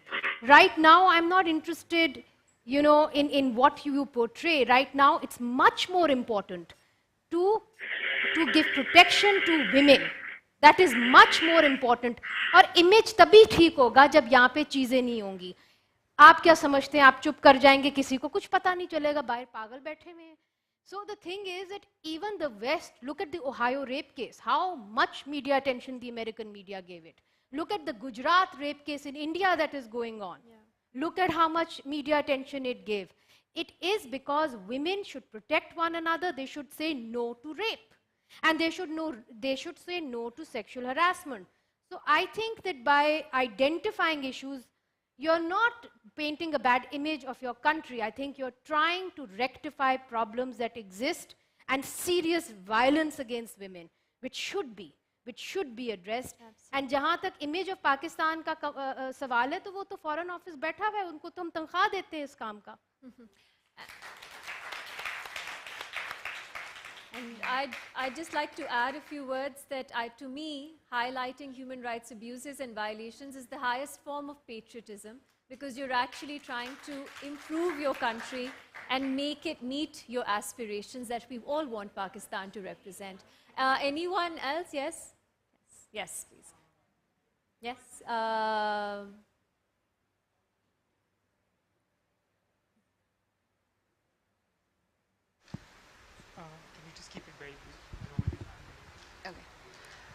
So in the context of Pakistan, there is a legislation, the Prevention of Electronic Crimes, that also has to do with pornography, as everyone mentioned. But as we also discussed, that issues are very much marginalized and considered as something that can be ignored. So what do you guys think should be the next step in changing our societal views to make it a big deal and to make it more normal to actually take action against these things? Thank you. Farida. That's a very important good question, and thank you yes. for asking that. I'll try to keep it short, try to keep my answer short. देखिए पाकिस्तान में बहुत से laws हैं.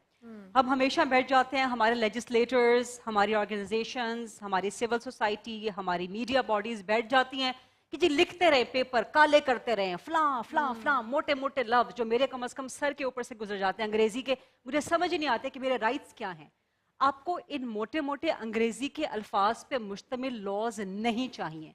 पाकिस्तान में बहुत laws आ चुके हैं, controversial है, नॉन कंट्रोवर्शियल है, वो अलग डिबेट है. जैसे कि आपने पीका की अभी बात की है, बहुत से लोगों के नज़दीक ये कंट्रोवर्शियल है, लेकिन मेरी जो FIA में 6-7 कंप्लेंट्स पड़ी हुई हैं, दे आर अंडर पीका. वो इसलिए कि मैं समझती हूँ कि आपके पाकिस्तान के जितने भी एग्जिस्टिंग लॉज हैं, आप उनको एक्सरसाइज ज़रूर करें. आप अपना फाइट करने का, अपने आप को प्रोटेक्ट करने का राइट एक्सरसाइज ज़रूर करें. चाहे लॉज कंट्रोवर्शियल हैं, नॉन कंट्रोवर्शियल हैं, वो आप बाद में डिबेट जाके, वो लेजिस्लेशन आपकी वहाँ पर मौजूद है, आपका एक लेजिस्लेचर मौजूद है, वो उसको कर सकता है. पाकिस्तान में लॉज बहुत ज़्यादा है ख़वातीन के प्रोटेक्शन के लिए, for all the marginalised societies, communities, सबके प्रोटेक्शन के लिए, एक्टिविस्ट वगैरह, सब चीज़ों के लिए. असल प्रॉब्लम यह है कि उन लॉज पे अमल नहीं होता. लॉज आपके मौजूद हैं, आपके इदारे आज़ाद नहीं हैं, आपके इदारे मजबूत नहीं हैं. लाइक आई सेड कि मेरी 7 से 8 पिटीशंस FIA में पड़ी हुई हैं, वो ले लेते हैं बहुत जल्दी कि ठीक है जी आप आ जाइए पिटीशन देने के लिए. उसके बाद हफ्ता, 2 हफ्ता, मंथ कार्रवाई करते हैं, then it gets into the dustbin. उसके बाद कोई कार्रवाई उसके हवाले से नहीं होती. सो ये चीज़ बहुत इंपॉर्टेंट है, हमें इस पे प्रेस अपॉन करना है कि जो laws for the protection of the women, for the other communities, minorities, उनके लिए एक्टिविस्ट मतलब जितने भी लॉस हैं किसी की भी प्रोटेक्शन के लिए एज ए पाकिस्तानी सिटीजन उस पर अमल जरूर होना चाहिए. और आई थिंक एक और आपकी She was talking about society, कि mindsets किस तरह बदले जाएं. ये एक बहुत वाइडर पर्सपेक्टिव का सवाल है. Short इसके लिए ऑफ कोर्स आपको एजुकेशन सबसे इंपॉर्टेंट होती है. And yes, desensitising. इस वक्त जो हम जैसे ये सेमिनार्स कर रहे हैं, वायलेंस अगेंस्ट वुमेन, ट्रोलिंग, मैं इसको ट्रोलिंग बार बार प्रेस अपॉन करूंगी, इसको ट्रोलिंग ना कहें, ये ट्रोलिंग नहीं होती. ये वायलेंस है, ये अफेंस है against women, against minorities, against different societal groups.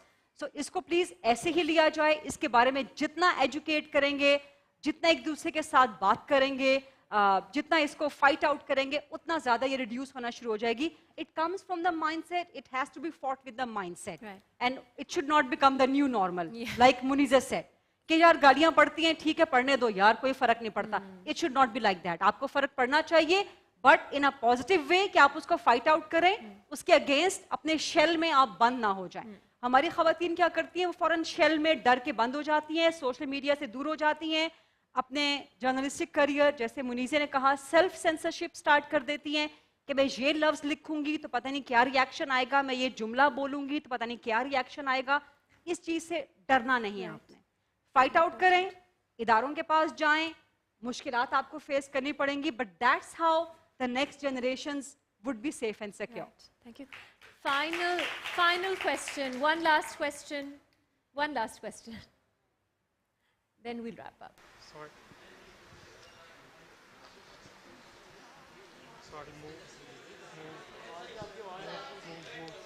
ये आ रहे हैं आपके पास माइक पे. मैं पकड़ अस्सलाम वालेकुम. थैंक यू मैम, आपने सवाल करने का मौका दिया.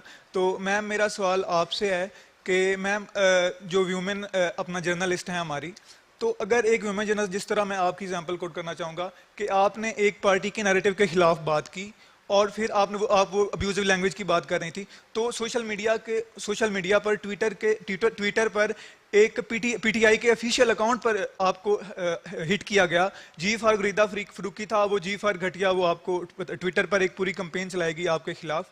तो मैं ये तो आप बड़ा मुनासिब लफ्ज बता रहे हैं जी. आपको पता है कि जी फॉर से क्या आगे वो कैंपेन चलाते रहे.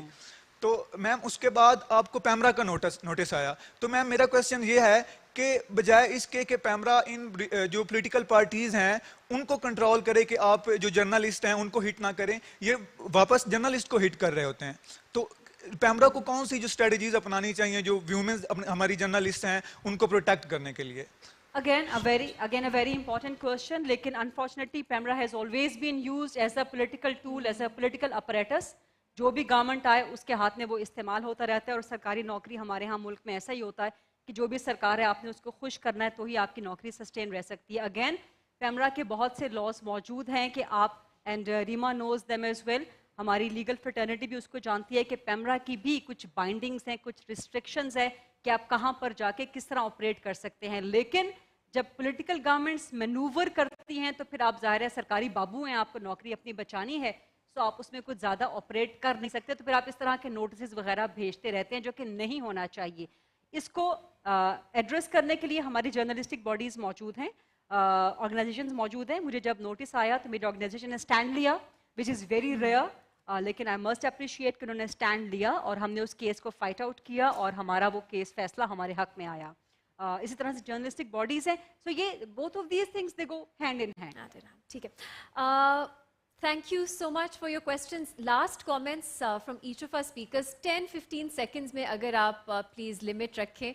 सवाल मेरा ये है, question is our digital witch hunts the new normal? जितना भी हम protest करें, should we in heart of hearts accept कि this is how it's going to be and we just need to live with it? Nazneen, starting from you. Thank you, Rima. First of all, I want to say that this conference and our participation is not against our country or our government. This is the platform where we share all our bad experiences which we are faced all over the year. And we should move on and we should protest against this digital crime, you know.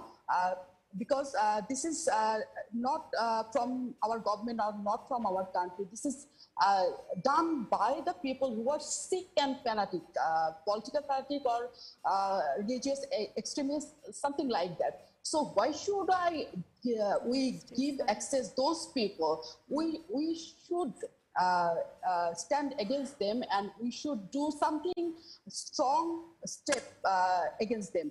Like we should do some campaign on social media, or we should do something where these people can punished by authority or by police or by the government. So we have to raise our voice and talk about this crime, and we should always make our social media free for all journalists, for all women, for all human. Absolutely. Thank you so much. Thank you. Thank you. Tamit, to you. Is this the new normal? Should we accept it? Learn to live with it? I think we shouldn't be negative. The time I arrived into activism, when I compare now what is shared in online, there's I mean, digital spaces have given opportunities for marginalized communities.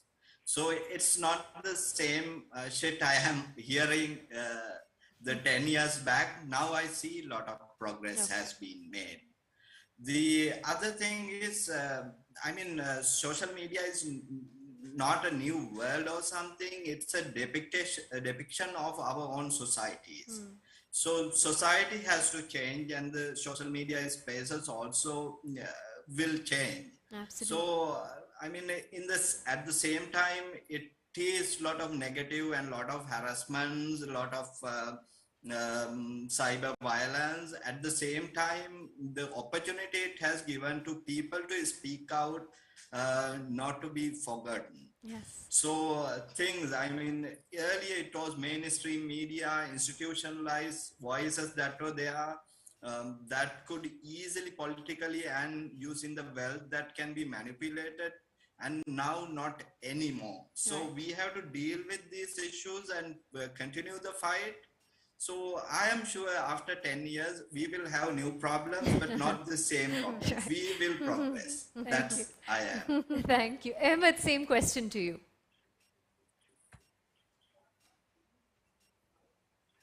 Yes, so I do not believe that this should be the new normal. I think no one should be made to feel unsafe in any platform, whether it's online or whether it's a physical space.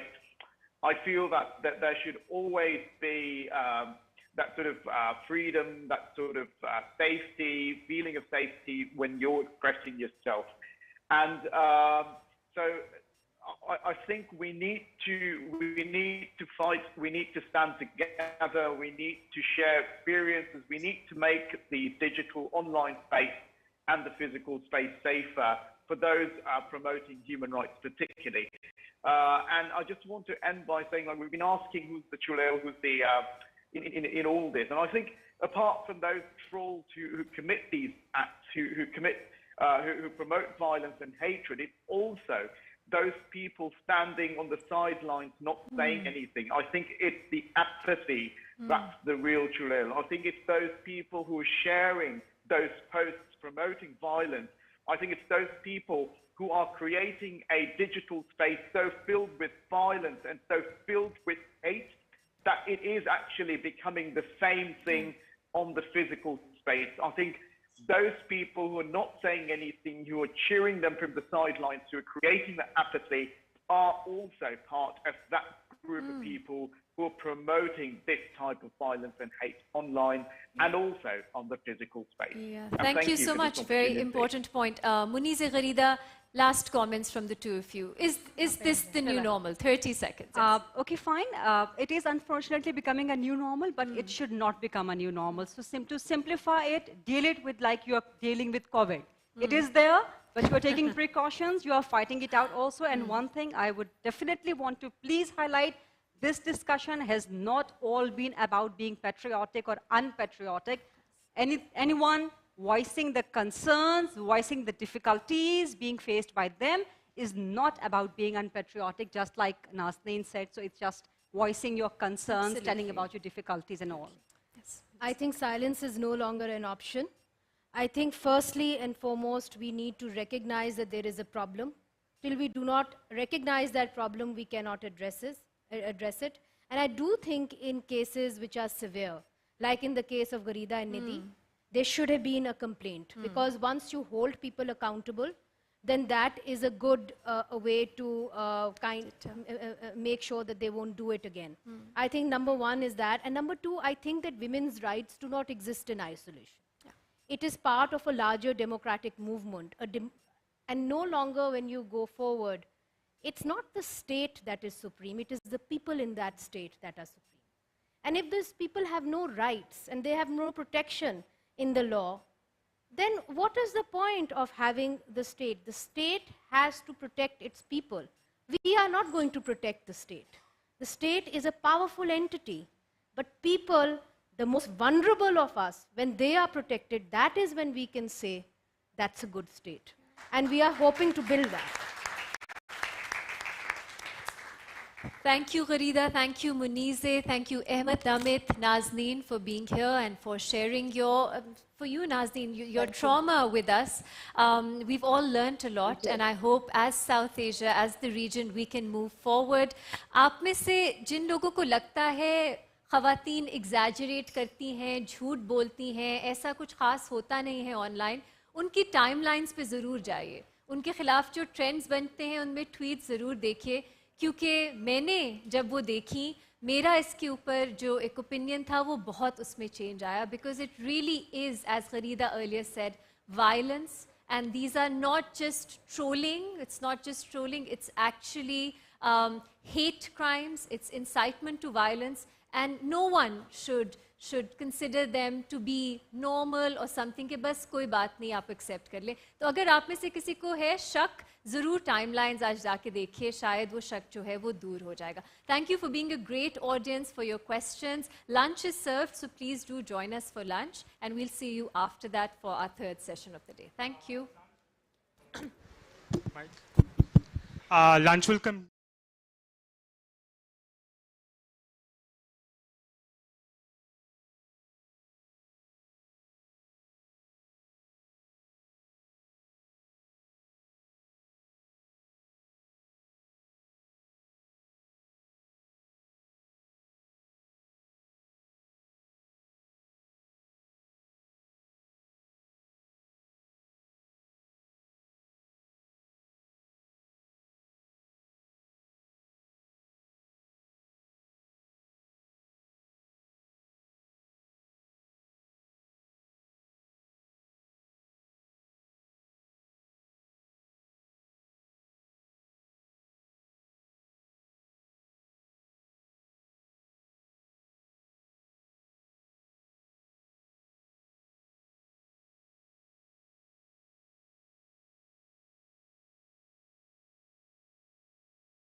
Hello.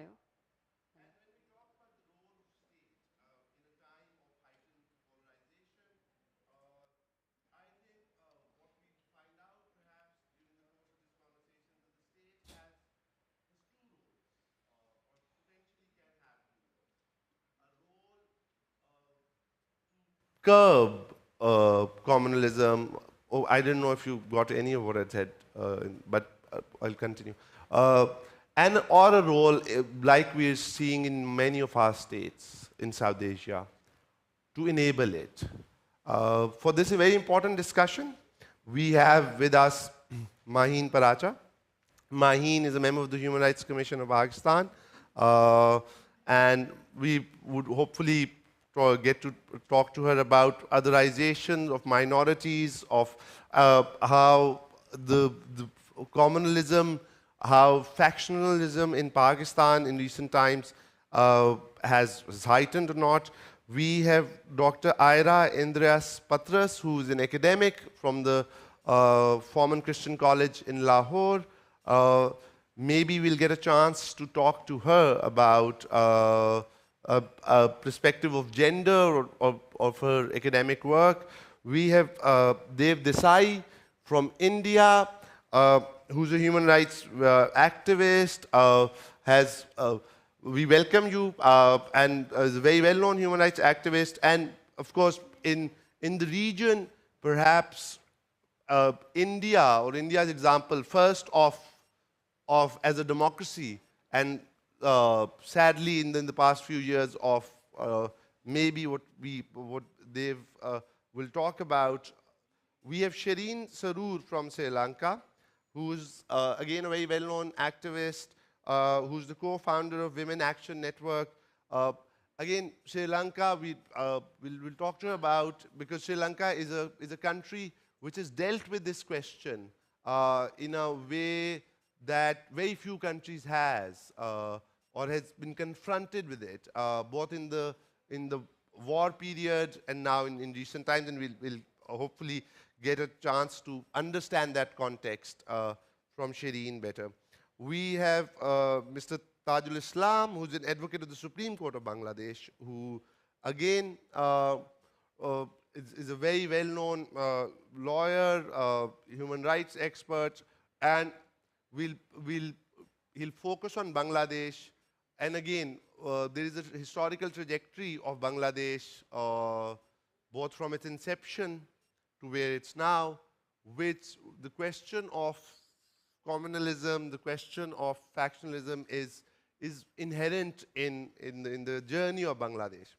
So maybe I'll begin with Shireen from Sri Lanka, from the Sri Lankan perspective, because as I said, what Sri Lanka has seen a violent conflict in a way that very few countries have, and that was essentially a question of communalism. And in the post-war period, there was a moment, let's say post-2009, where it looked, there was a reconstruction, transitional justice moment, and then we saw the Easter bombing and what came after that. And coming to the question of the title of this session, of the role of the state. And as I said, the state can have two roles, or perhaps three roles. It could be neutral. It could actually try and curb communalism and maintain harmony, or the state could inadvertently or advertently, as a policy, encourage, incite, enable communalism. So Shireen, I mean, and we are on a time constraint. I'm very sorry to say that, but I request everybody to take, let's say, 5 minutes for their remarks. I know these are the big questions, but Shireen, we're again delighted to have you here, and if you could talk about the Sri Lankan perspective. Thank you very much for this opportunity. Thank you very much for inviting me. I'll quickly go into the subject. So Sri Lanka, the post-independent Sri Lanka, our first constitution, that Republican constitution, got away with some of the guards the minority communities had in 1948 constitution.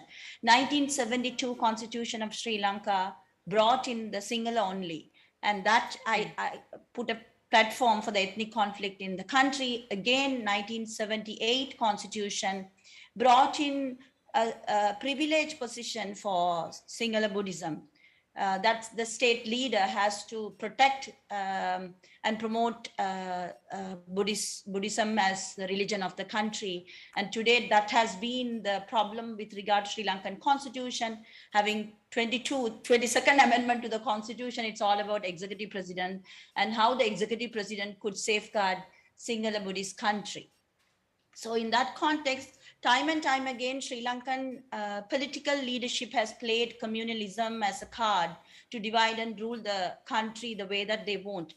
As you all know, most recently, anti-Muslim and anti-terror discourses amplified by the global war on terrorism have been an important driver of the state-sponsored communalism in Sri Lanka. Although Sinhala Buddhist nationalists initially chose to brand the Tamil community with the terrorist label, it was easy to turn the same label against the Muslims with various actors once again pushing for the solution based on militarization. That's something that I want to reiterate. Sri Lankan military is 99% Sinhala Buddhist military. Significantly, regime consolidation drawn on patterns of discourses focused on terrorism and national security, giving prominence to the state security establishment. In this way, the fluid relationship among ideological projects, public discourses, state institution, electoral politics, and geopolitics have influenced the dynamic of communalism in Sri Lanka. And it's very interestingly that Sri Lanka has come up with laws that are highly problematic. If I have time, I would like to draw some of the legal aspect of these laws and how it is impacting minority communities. Having said that, I also want to kind of direct it to a positive note. I mean, Sri Lanka's economy, the current economic and political crisis didn't come just because the previous president took over the country or any, you know, like, so time and time again, Sri Lanka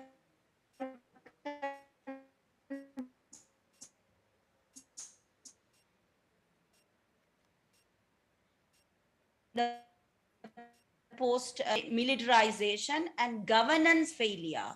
And there comes the end of the war, where huge colossal damage was done to the minority Tamil community.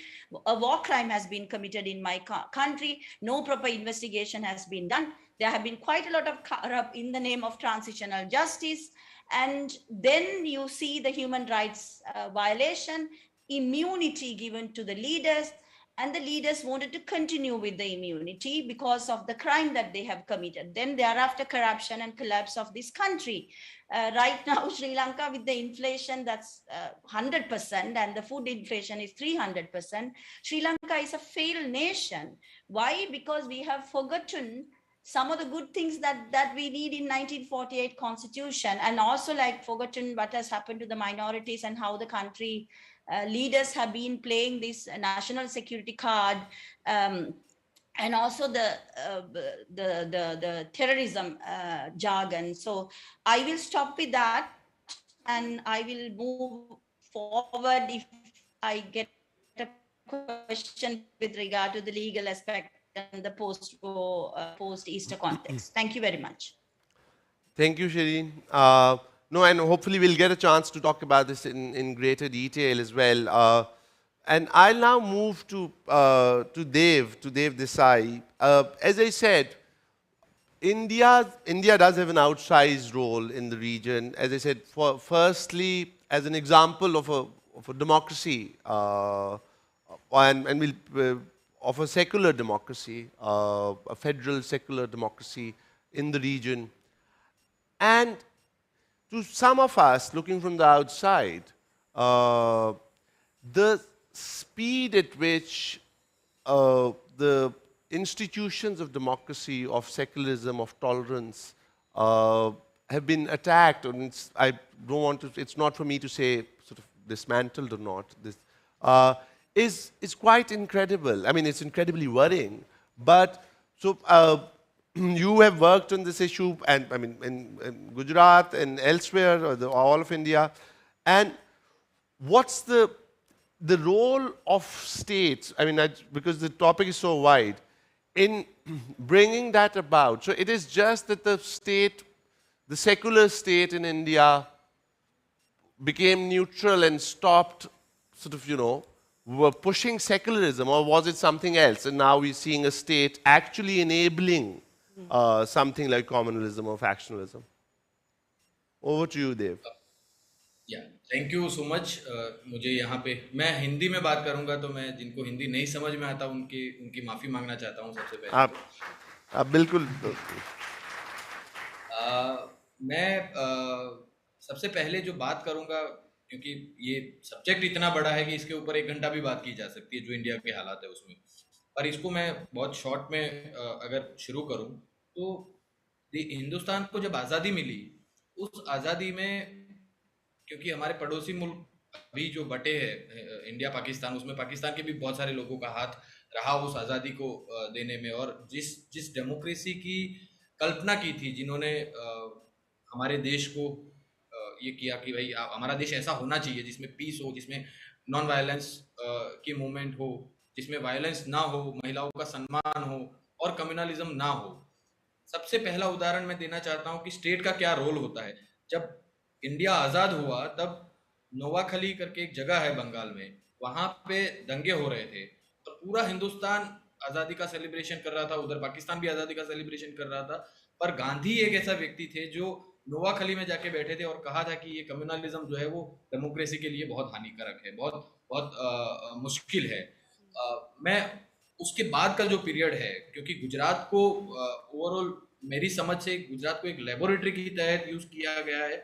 Gujarat India का एक state है और उसको एक laboratory की तरह use किया गया है कम्युनल फोर्सेस ने, कि लोगों के अंदर नफरत कैसे पाली जाए. तो over a period of time दंगे होते रहे, और उसका सबसे बड़ा जो एग्जाम्पल है वो 2002 के दंगे है, कि 2002 में जो स्टेट का रोल रहा है, कि एक बार गोधरा की ट्रेन चली जिसमें 58 से 60 लोग मारे गए, और जो लोग जलाए गए या मारे गए उनकी पूरी डेड बॉडी को पूरे शहरों में आपने स्टेट ने उसको यात्राएं की उस डेड बॉडी के साथ, और लोगों की भावनाएं जो है वो हुई. और प्लस कि एट अ टाइम, मतलब शाम को ट्रेन चलती है, या 27 तारीख फरवरी को 2002 में ट्रेन चली और उसके शाम को दंगे शुरू हो गए, तो कहीं ना कहीं ये देखा जाता है कि इट्स टोटली प्लान्ड, कि जिसमें शहरों में हथियार पहुंचाए गए थे, और उसमें सबसे ज्यादा जो परेशानियां हुई वो महिलाओं को हुई, क्योंकि महिलाएं, कहीं भी दंगा होता है कम्युनलिज्म के नाम पे, तो सबसे ज्यादा पीड़ित जो होती है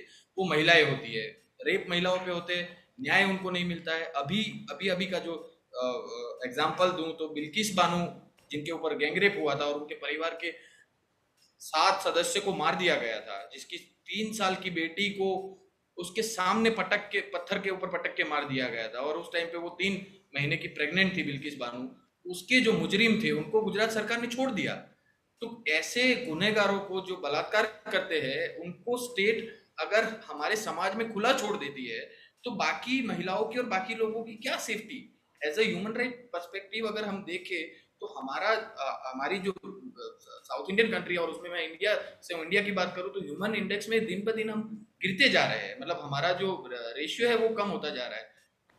जो भी स्टेट के सामने आवाज उठाता है, जो भी स्टेट के सामने अपनी बात रखता है, लोगों के लिए लड़ता है, वो चाहे सीए एनआरसी का कानून हो, चाहे कृषि कानून के खिलाफ पूरे हिंदुस्तान के किसान लड़े, तो जो लोग लड़ने वाले हैं उनको पॉलिटिकल प्रिजनर बना के कई महीनों तक, कई सालों तक जेल में डाल दिया जाता है.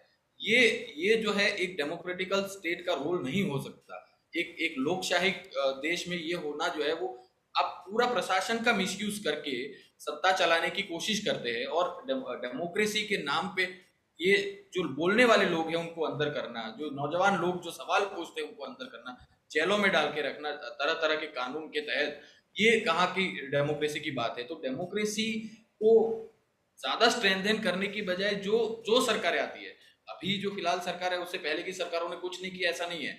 कोटा टाडा जैसे कानून पहले की सरकारें लाई थी, लोग लड़े, वो कानून रिपील हुए, पर उसमें जिन लोगों की जिंदगी जो है 15-15 साल जेलों में गई, 12-12 साल जो मुसलमानों की जिंदगी जेलों में गई, उनका कंपनसेशन कुछ नहीं है, मतलब उनकी जिंदगी तो बर्बाद हो गई। तो ऐसे हजारों नौजवान हैं।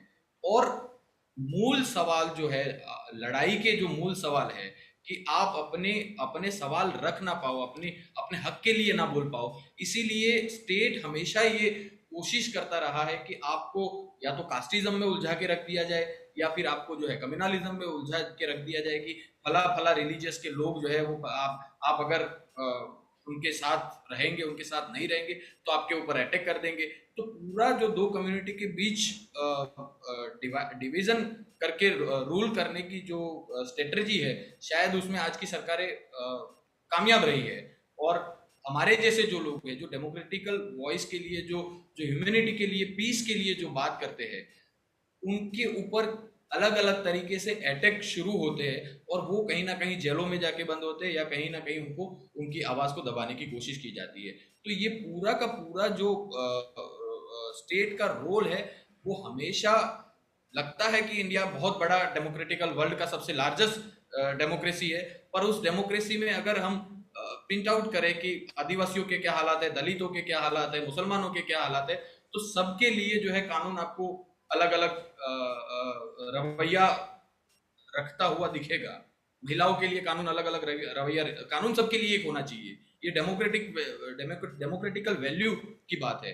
तो ये पूरा स्टेट का रोल जो है उसको ज्यादा मजबूत करने के लिए, ज्यादा डेमोक्रेसी को ज्यादा स्ट्रेंथन करने के लिए, जो डेमोक्रेटिकल वैल्यू पे यकीन करते हैं, जो पीस पे यकीन करते हैं, जो कम्युनल हार्मनी पे यकीन करते हैं, ऐसे लोगों का सत्ता में भागीदारी होना बहुत जरूरी है। और ऐसे लोगों की राय जो है सरकारों को लेना बहुत जरूरी है, वो चाहे किसी भी कंट्री में हो, क्योंकि पीस जो है वो सबसे बड़ा हथियार है।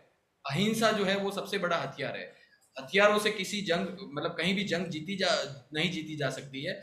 अहिंसा ही एक ऐसा हथियार है कि जिसके ऊपर हम चल के लोगों में इंसानियत की बात कर सकते हैं। Thank you so much. Thank you. नहीं, थैंक यू देव। बस कुछ मसाइल तो हमारे कॉमन हैं, and thank you so much for being so articulate about this. Now I'll leave Pakistan for the last because we have two speakers from Pakistan. I want them to sort of complement each other in sort of one chunk. And I'll go to Tajul Islam from Bangladesh. And as I said in the introduction, Bangladesh perhaps is also unique in the sense that from its inception, the communal question, for want of a better word, was inescapable. And we saw in the constitution making, because you are an expert at Bangladesh constitution, that the attempt to make a secular, socialist, democratic constitution and country. And then we saw, I mean, and you were better placed to talk about how that struggle has panned out.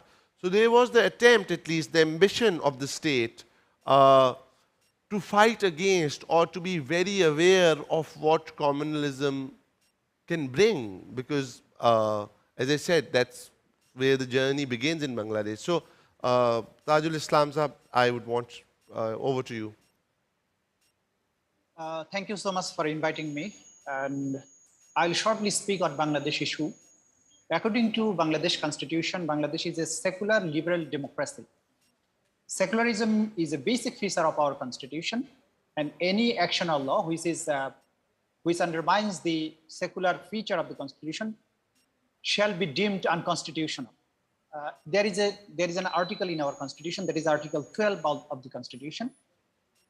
It speaks, the principle of secularism shall be realized by the elimination of A, communalism in all its forms, B, the granting by the state of political status in favor of any religion, C, the abuse of religion for political purposes, and D, any discrimination against or persecution of persons practicing particular religion.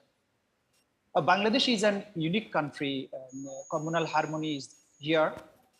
But problem is that our politicians, although our constitution is secular and there is a protection for the communities against communalism, but practically and communalism, which is directly at odds with secularism, remains in all sectors. Basically, when the election comes, parliament election is held in every 5 years, and when the election comes, some people from the minority communities, they are asked not to go to the polling station. The fear is they may not vote for certain political group or for others. And during the last year, during 1 week time, from 13th October to 19th, there was a total 21 attacks on the temples and puja mandaps in as many as 13 districts, following a Facebook post demeaning the Holy Quran, and the state authorities failed to take appropriate measures. The problem is some unidentified Facebook, unidentified Facebook IDs, there are some posts demeaning Holy Quran or Prophet or Muslim sentiments, and people rapidly see the post and become agitated, and thereafter they attack in the temples of the Hindus and Buddhist communities.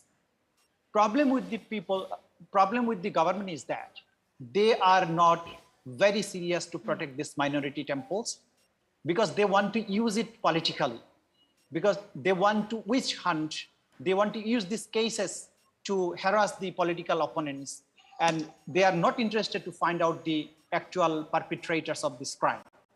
So although the people of Bangladesh is very harmonious with the other religious communities, but because of the political will of the politicians and because of the political motive, ill motive, there are certain incidents happened in Bangladesh, and it is possible to eliminate all sorts of communalism from Bangladesh if there are political wills, and if the civil society and the NGOs act biaslessly and fair, then it is possible to eliminate communalism from Bangladesh. So for now, this is all from my side. Thank you so much.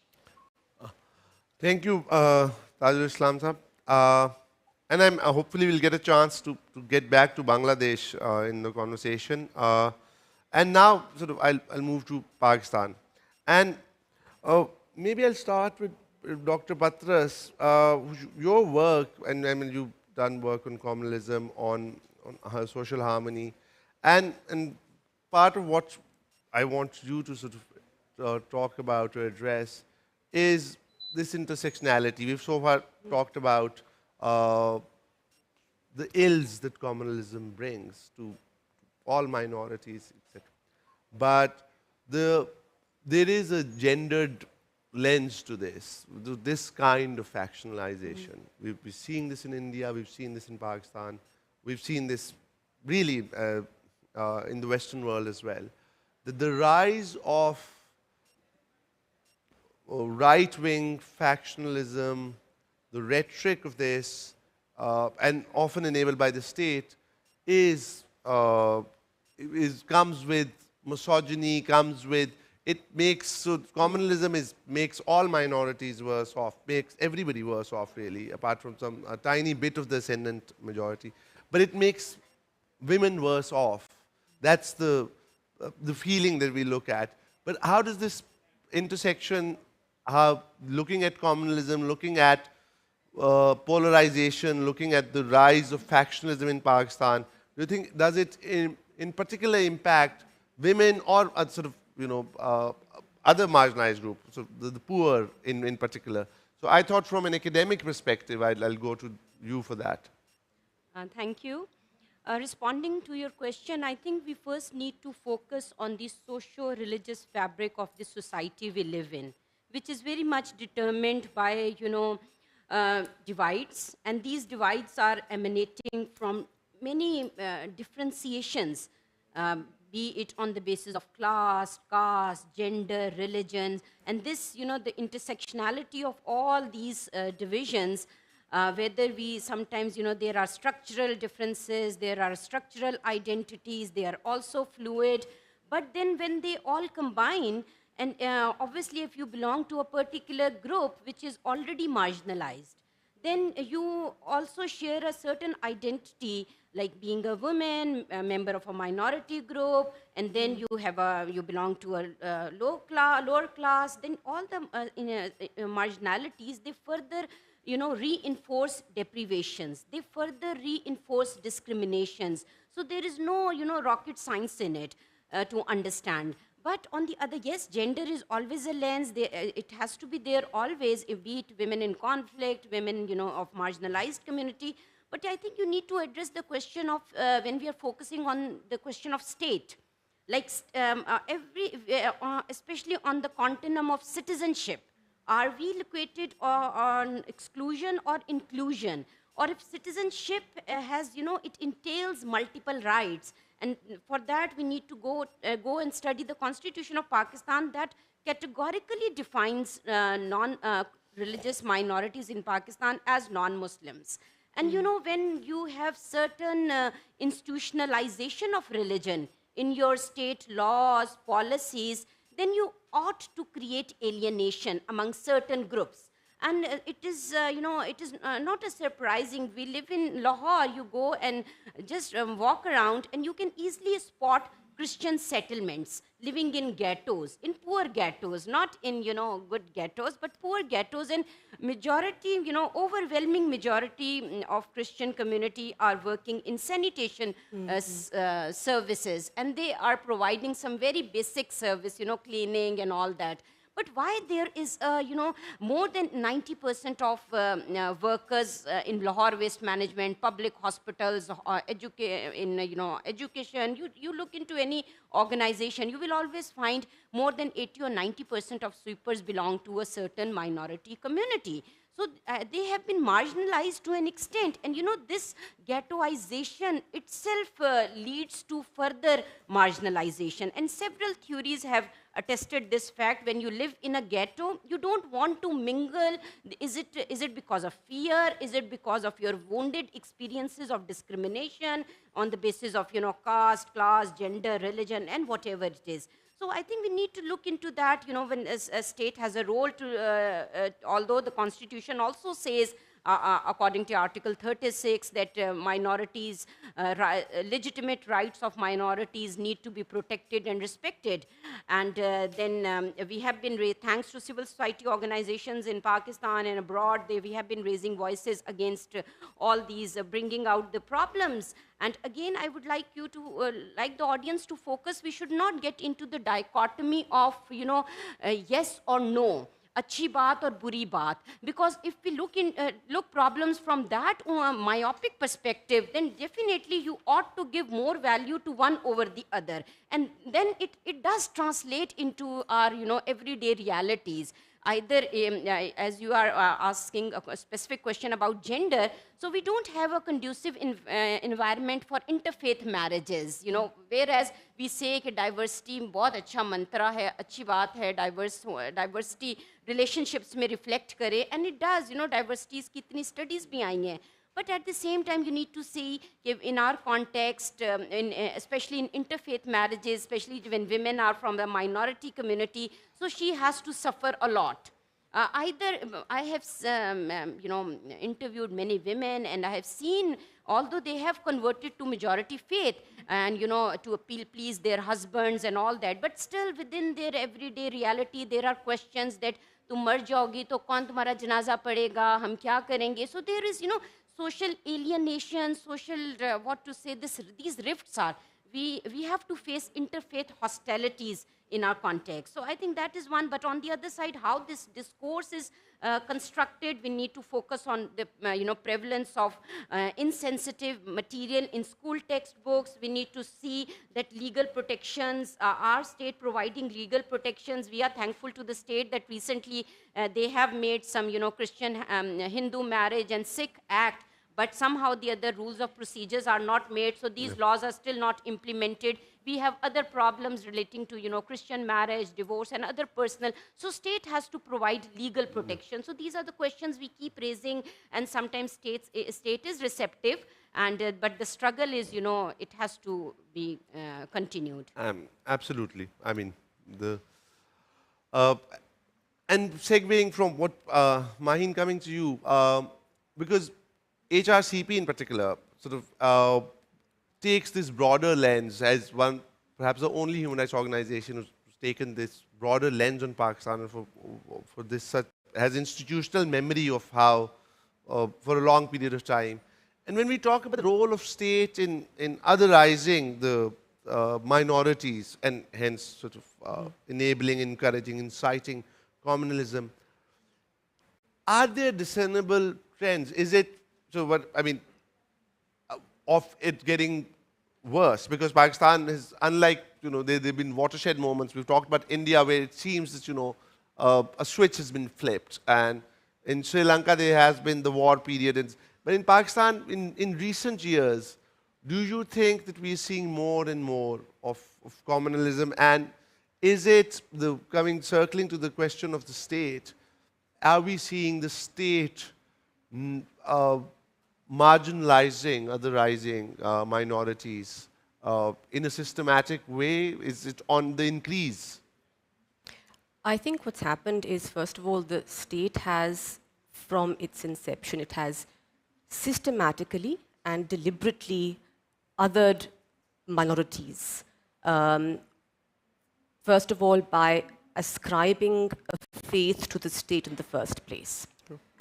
You have a situation in which even the right to profess your religion or to practice it is no longer something that is given freely, because the word freely was removed from Article 20 of the Constitution. The laws introduced during the 80s marginalizing the Ahmadiyya community are a point in case. Now that, going forward, it has never been a priority for the state to protect the rights of minorities. And perhaps it has a vested interest in ensuring that communities are not allowed to profess the rights to which they are entitled under the Constitution. But the Jamaat-e-Ahmadiyya, which has effectively been disenfranchised by pushing on it the lack of an identity, by defining what a Muslim is or what a Muslim is not, has meant that it has now been, as you were saying, it has been ghettoized completely, both from political life and from the social fabric. And if any efforts the state has made recently have been met with protracted delays. The 2014 Supreme Court judgment, for example, which is a very good framework for countering communalism, it took 4 years for a commission to be set up for any kind of implementation of that judgment to come about. And that has still obviously not happened. And I think in recent years, the state having let this genie out of the bottle can no longer put it back in. I think over the last maybe 3 or 4 years, there has been a rise in communalism, in needing to promote your identity as based on faith. And part of the reason perhaps is that our political conversations incorporate this. I think it was perhaps in 2020, one of the ministers who disparaged the Hindu community, he was Fayaz Chauhan. He was removed and then brought back into the cabinet quite soon after. Now, when the political face of the state is intent upon communalizing its own citizens, how can it then expect that this will not feed into the social fabric and cause events where now mob violence is an accepted solution to any attempts made by, is an accepted solution to protecting the faith of the state? Absolutely. I mean, I think, the conversation, as the topic, the canvas is so broad, the issues so deep and so pressing that we could go on forever, really. But we have, because of paucity of time, we've been told to wrap up. But I want to wrap up on the note of, it is all dire, bleak, and depressing, but that's not the note that I want to end on. I want each of you to just take about 1 minute maximum on what can be done, what needs to be done in each of your contexts. Because we do understand that the challenges are grave and the challenges are huge. But starting from you, Dev, in terms of what can we do to combat? What can you do? You are obviously doing a lot, but what needs to be done and done urgently to combat this? Over to you, Dev, briefly. ये बात करनी है जो आपने कहा कि अब क्या कर सकते हैं स्टेट का मतलब मेरा ये सुझाव है हर स्टेट को जहाँ पे कम्युनलिज्म के इश्यू है रेसिज्म के इश्यू है कि स्टेट का सबसे पहला जो रिस्पॉन्सिबिलिटी होता है वो ये होता है कि उस देश की जो माइनॉरिटी है वो दलित हो वो मुसलमान हो वो महिलाएं हो वो आदिवासी हो उन सबको प्रोटेक्ट करना और उस देश का जो मेजोरिटी ऑफ पीपल है मेजोरिटी के जो लोग हैं जो हिंदुस्तान में हिंदू है पाकिस्तान में मुसलमान है उस तरह बाकी देशों में जो जो मेजोरिटी के लोग हैं उनको माइनॉरिटी के हक के लिए खड़ा होना ये सबसे बड़ा सॉल्यूशन है अगर ये होना शुरू हुआ तो कम्युनलिज्म खत्म होगा कम्युनलिज्म के सामने लड़ना बहुत आसान होगा हर लोगों को ये अपील है मेरी कि आप अपनी देश की माइनॉरिटी के लिए आवाज उठाना शुरू कीजिए उनके हक के लिए लड़ना शुरू कीजिए और दूसरा जो स्टेट अपना रोल नहीं निभाती है डेमोक्रेसी को या सेक्युलरिज्म को स्ट्रेंथन करने में उनको कैसे अकाउंटेबल किया जाए उनको अकाउंटेबल करने के लिए बहुत सारे तरीके हैं मतलब प्रोटेस्ट भी होनी चाहिए एडवोकेसी भी होनी चाहिए और भी मतलब हर तरीके की लड़ाई जो है वो लड़ाई वो सेक्युलरिज्म के नाम पे हो उसमें स्ट्रेंथन करने के लिए खड़ा रहने के लिए अपनी तादाद बढ़ानी पड़ेगी और ऐसे लोगों को लड़ना पड़ेगा जो लोग आज चुप है या डरे हुए हैं सबसे पहले अपना डर निकालना पड़ेगा स्टेट के खौफ से मतलब स्टेट आपको जेल में डाल देगा क्या फर्क पड़ेगा पर लड़ेंगे ये खौफ जब निकल जाएगा तो कम्युनलिज्म के सामने आसानी से लड़ा जा सकता है thank you so much thank you Shireen, same question. It is in what can we do? There is a diagnosis of the problem, what needs to be done we can make demands of states, but at the level of the human rights community, at the level of the civil society, at the level of the people, what needs to be done? Sorry, I'm going to be very forthright on this issue. As South Asian, we have completely failed supporting each other. In your country and my country, you have a blasphemy law. I have a Prevention of Terrorism Act. India has ASPA, where we make these others terrorists, the others traitors, the others fascists now. Right now in Sri Lanka, the people who protested and ousted the president are fascist. They are being arrested under Prevention of Terrorism Act. What are we doing as South Asian? Are we looking at these laws? Are we fighting with our government to change these laws? Right? Oftentimes, we are completely failing to look at these things. And Sri Lanka is a good example to all of you all. How governance failure, systemic way of oppressing the minorities have resulted Sri Lanka to suffer collectively. Right? We are suffering collectively. I was surprised when the COVID time, when Sri Lanka brought in a mandatory cremation only policy for the Muslims. How many Muslim countries raised this issue? That is clear-cut violation of freedom of religion, right? So these are issues that we as South Asians have to come together to put pressure on our government. Sri Lanka has taken the ICCPR, a very good governance that came from the UN system in 2007, and now localizing the ICCPR Section 3 and locking up people who are reacting to anti-Muslim sentiment. People who are memorializing their dead ones are being locked up under ICCPR using combination of ICCPR and Prevention of Terrorism Act. We need to look at this whole terrorism jargon and national security jargon very carefully and collate with our government and make sure that this does not happen. Thank you very much. Thank you. Again, Tajul Islam,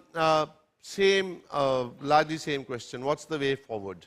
What's the way forward in terms of civil society, in terms of, for you, the legal community, for lawyers? What are responsibilities that we have or things that we can do to combat this? Firstly, I am fully agreeing with Ms. Srin Saru, and I want to add something for Bangladesh perspective. For the elimination of communalism, first thing is necessary in Bangladesh is the political will. Government is to decide whether it will use communalism as a political weapon against the political opponents. And the other steps the government may take, the massive awareness and education programs should be undertaken by the state with a view to making the ordinary people free from communal passion. Mutual tolerance and respect for religious and ethnic differences should be inculcated among the citizens from a very young age. Appropriate curriculum should be introduced in schools so that the children are able to appreciate the importance of living in a society free from shackles of communalism, bigotry, and prejudice.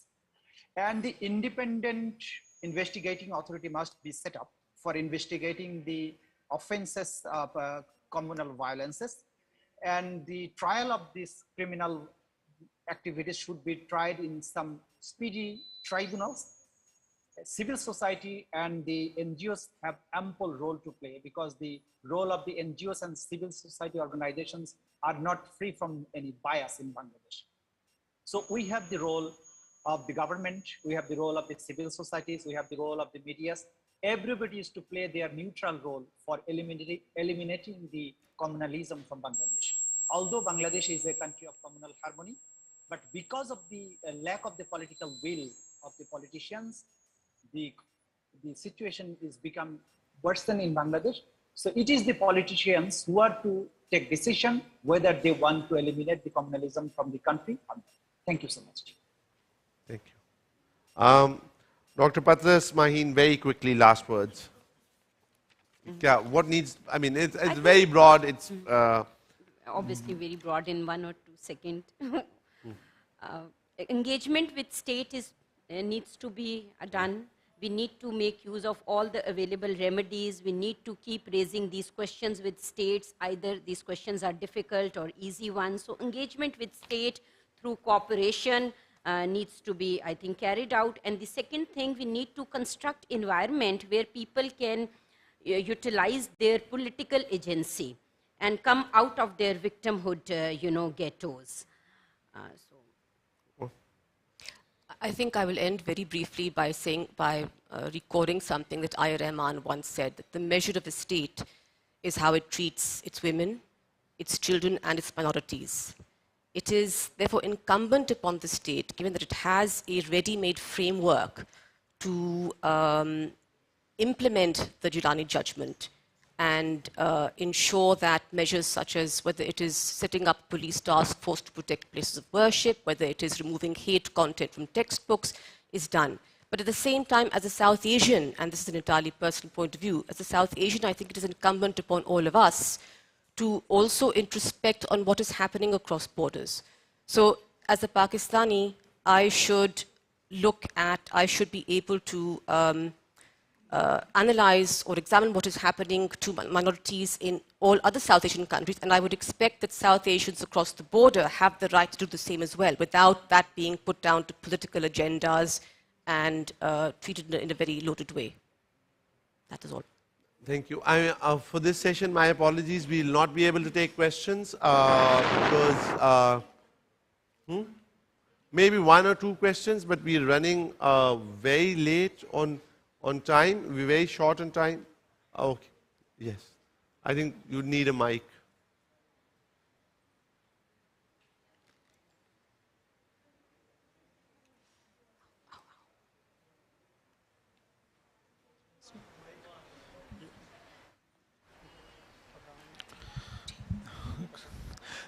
Sir मेरा ma'am सवाल ma'am Pracha से है ma'am we talk about that Muslims are being killed in India. We talk about the rights of Muslims in India. But here in Pakistan, we see that 6,000 people have been killed in the name of Allah in just 25 years. And ma'am, if in Pakistan, minorities are not safe. Ma'am, you see that Christian women are being trafficked to China for prostitution. And if women's minorities are not safe here in Pakistan, have we right to talk about that that Muslims are being killed in India? And secondly, that many ethnic and religious groups, they are made by actually political parties to gain some political benefits. So, ma'am, I want to ask that what is the role of state to promote communalism? And secondly, I want to ask that if minorities are not safe here, then have we right to talk against India that people are being killed in the name of sex there? So, thank you. I think everyone has a right to free speech. और हर किसी की मर्जी है वो जो बात करना चाहे और जब हम कहते हैं कि हम अपनी ऑपरेशंस में भी एक सॉलिडेरिटी बिल्ड करें एक दूसरे के साथ एक कि अगर वहाँ भी कोई प्रॉब्लम है तो हम उसकी कोई ओलंपिक्स या सफरिंग्स में कोई कंपटीशन नहीं होना चाहिए वहाँ ज़्यादा है यहाँ कम है या उससे कम है there is no competition among in sufferings इसके साथ साथ हम साउथ एशियन एक पूरा एक रीजन है इसमें ये क्वेश्चन ऑफ माइनॉरिटीज़ तमाम स्टेट्स में है तो मेरे ख्याल से इस पे बातचीत तो करते रहना चाहिए हम ये नहीं स्पीच को बंद कर सकते हैं कि पहले हम इसको डील करें फिर हम उधर जाएं it is not a kind of linear thing वो हर इंसान का अपना फ्रेम है कि उसने किस तरह अपने अल्फाजों को लेना है किस चॉइस ऑफ वर्ड्स में जाना है और किस तरह एड्रेस करना है अपनी प्रॉब्लम को और आपका सेकंड क्वेश्चन क्या था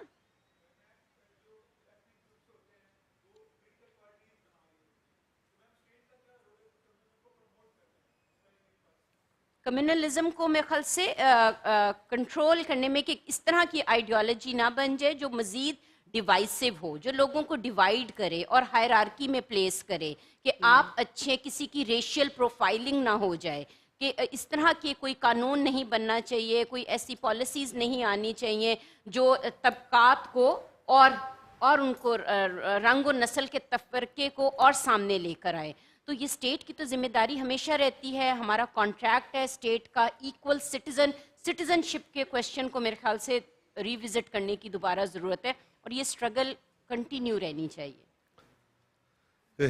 Thank you so much. I mean, my apologies. We'll not be able to take more questions because we're running late, and the panelists and for the other sessions would have to wait. But we are very absolutely delighted to have had this opportunity to have this conversation, albeit cut short, given the importance and significance of the topic. So, to Maheen, to Dr. Patras, to Dev, to Shireen, to Tajul Islam, we are very thankful, we are very grateful. To you all, we are very grateful. And thank you.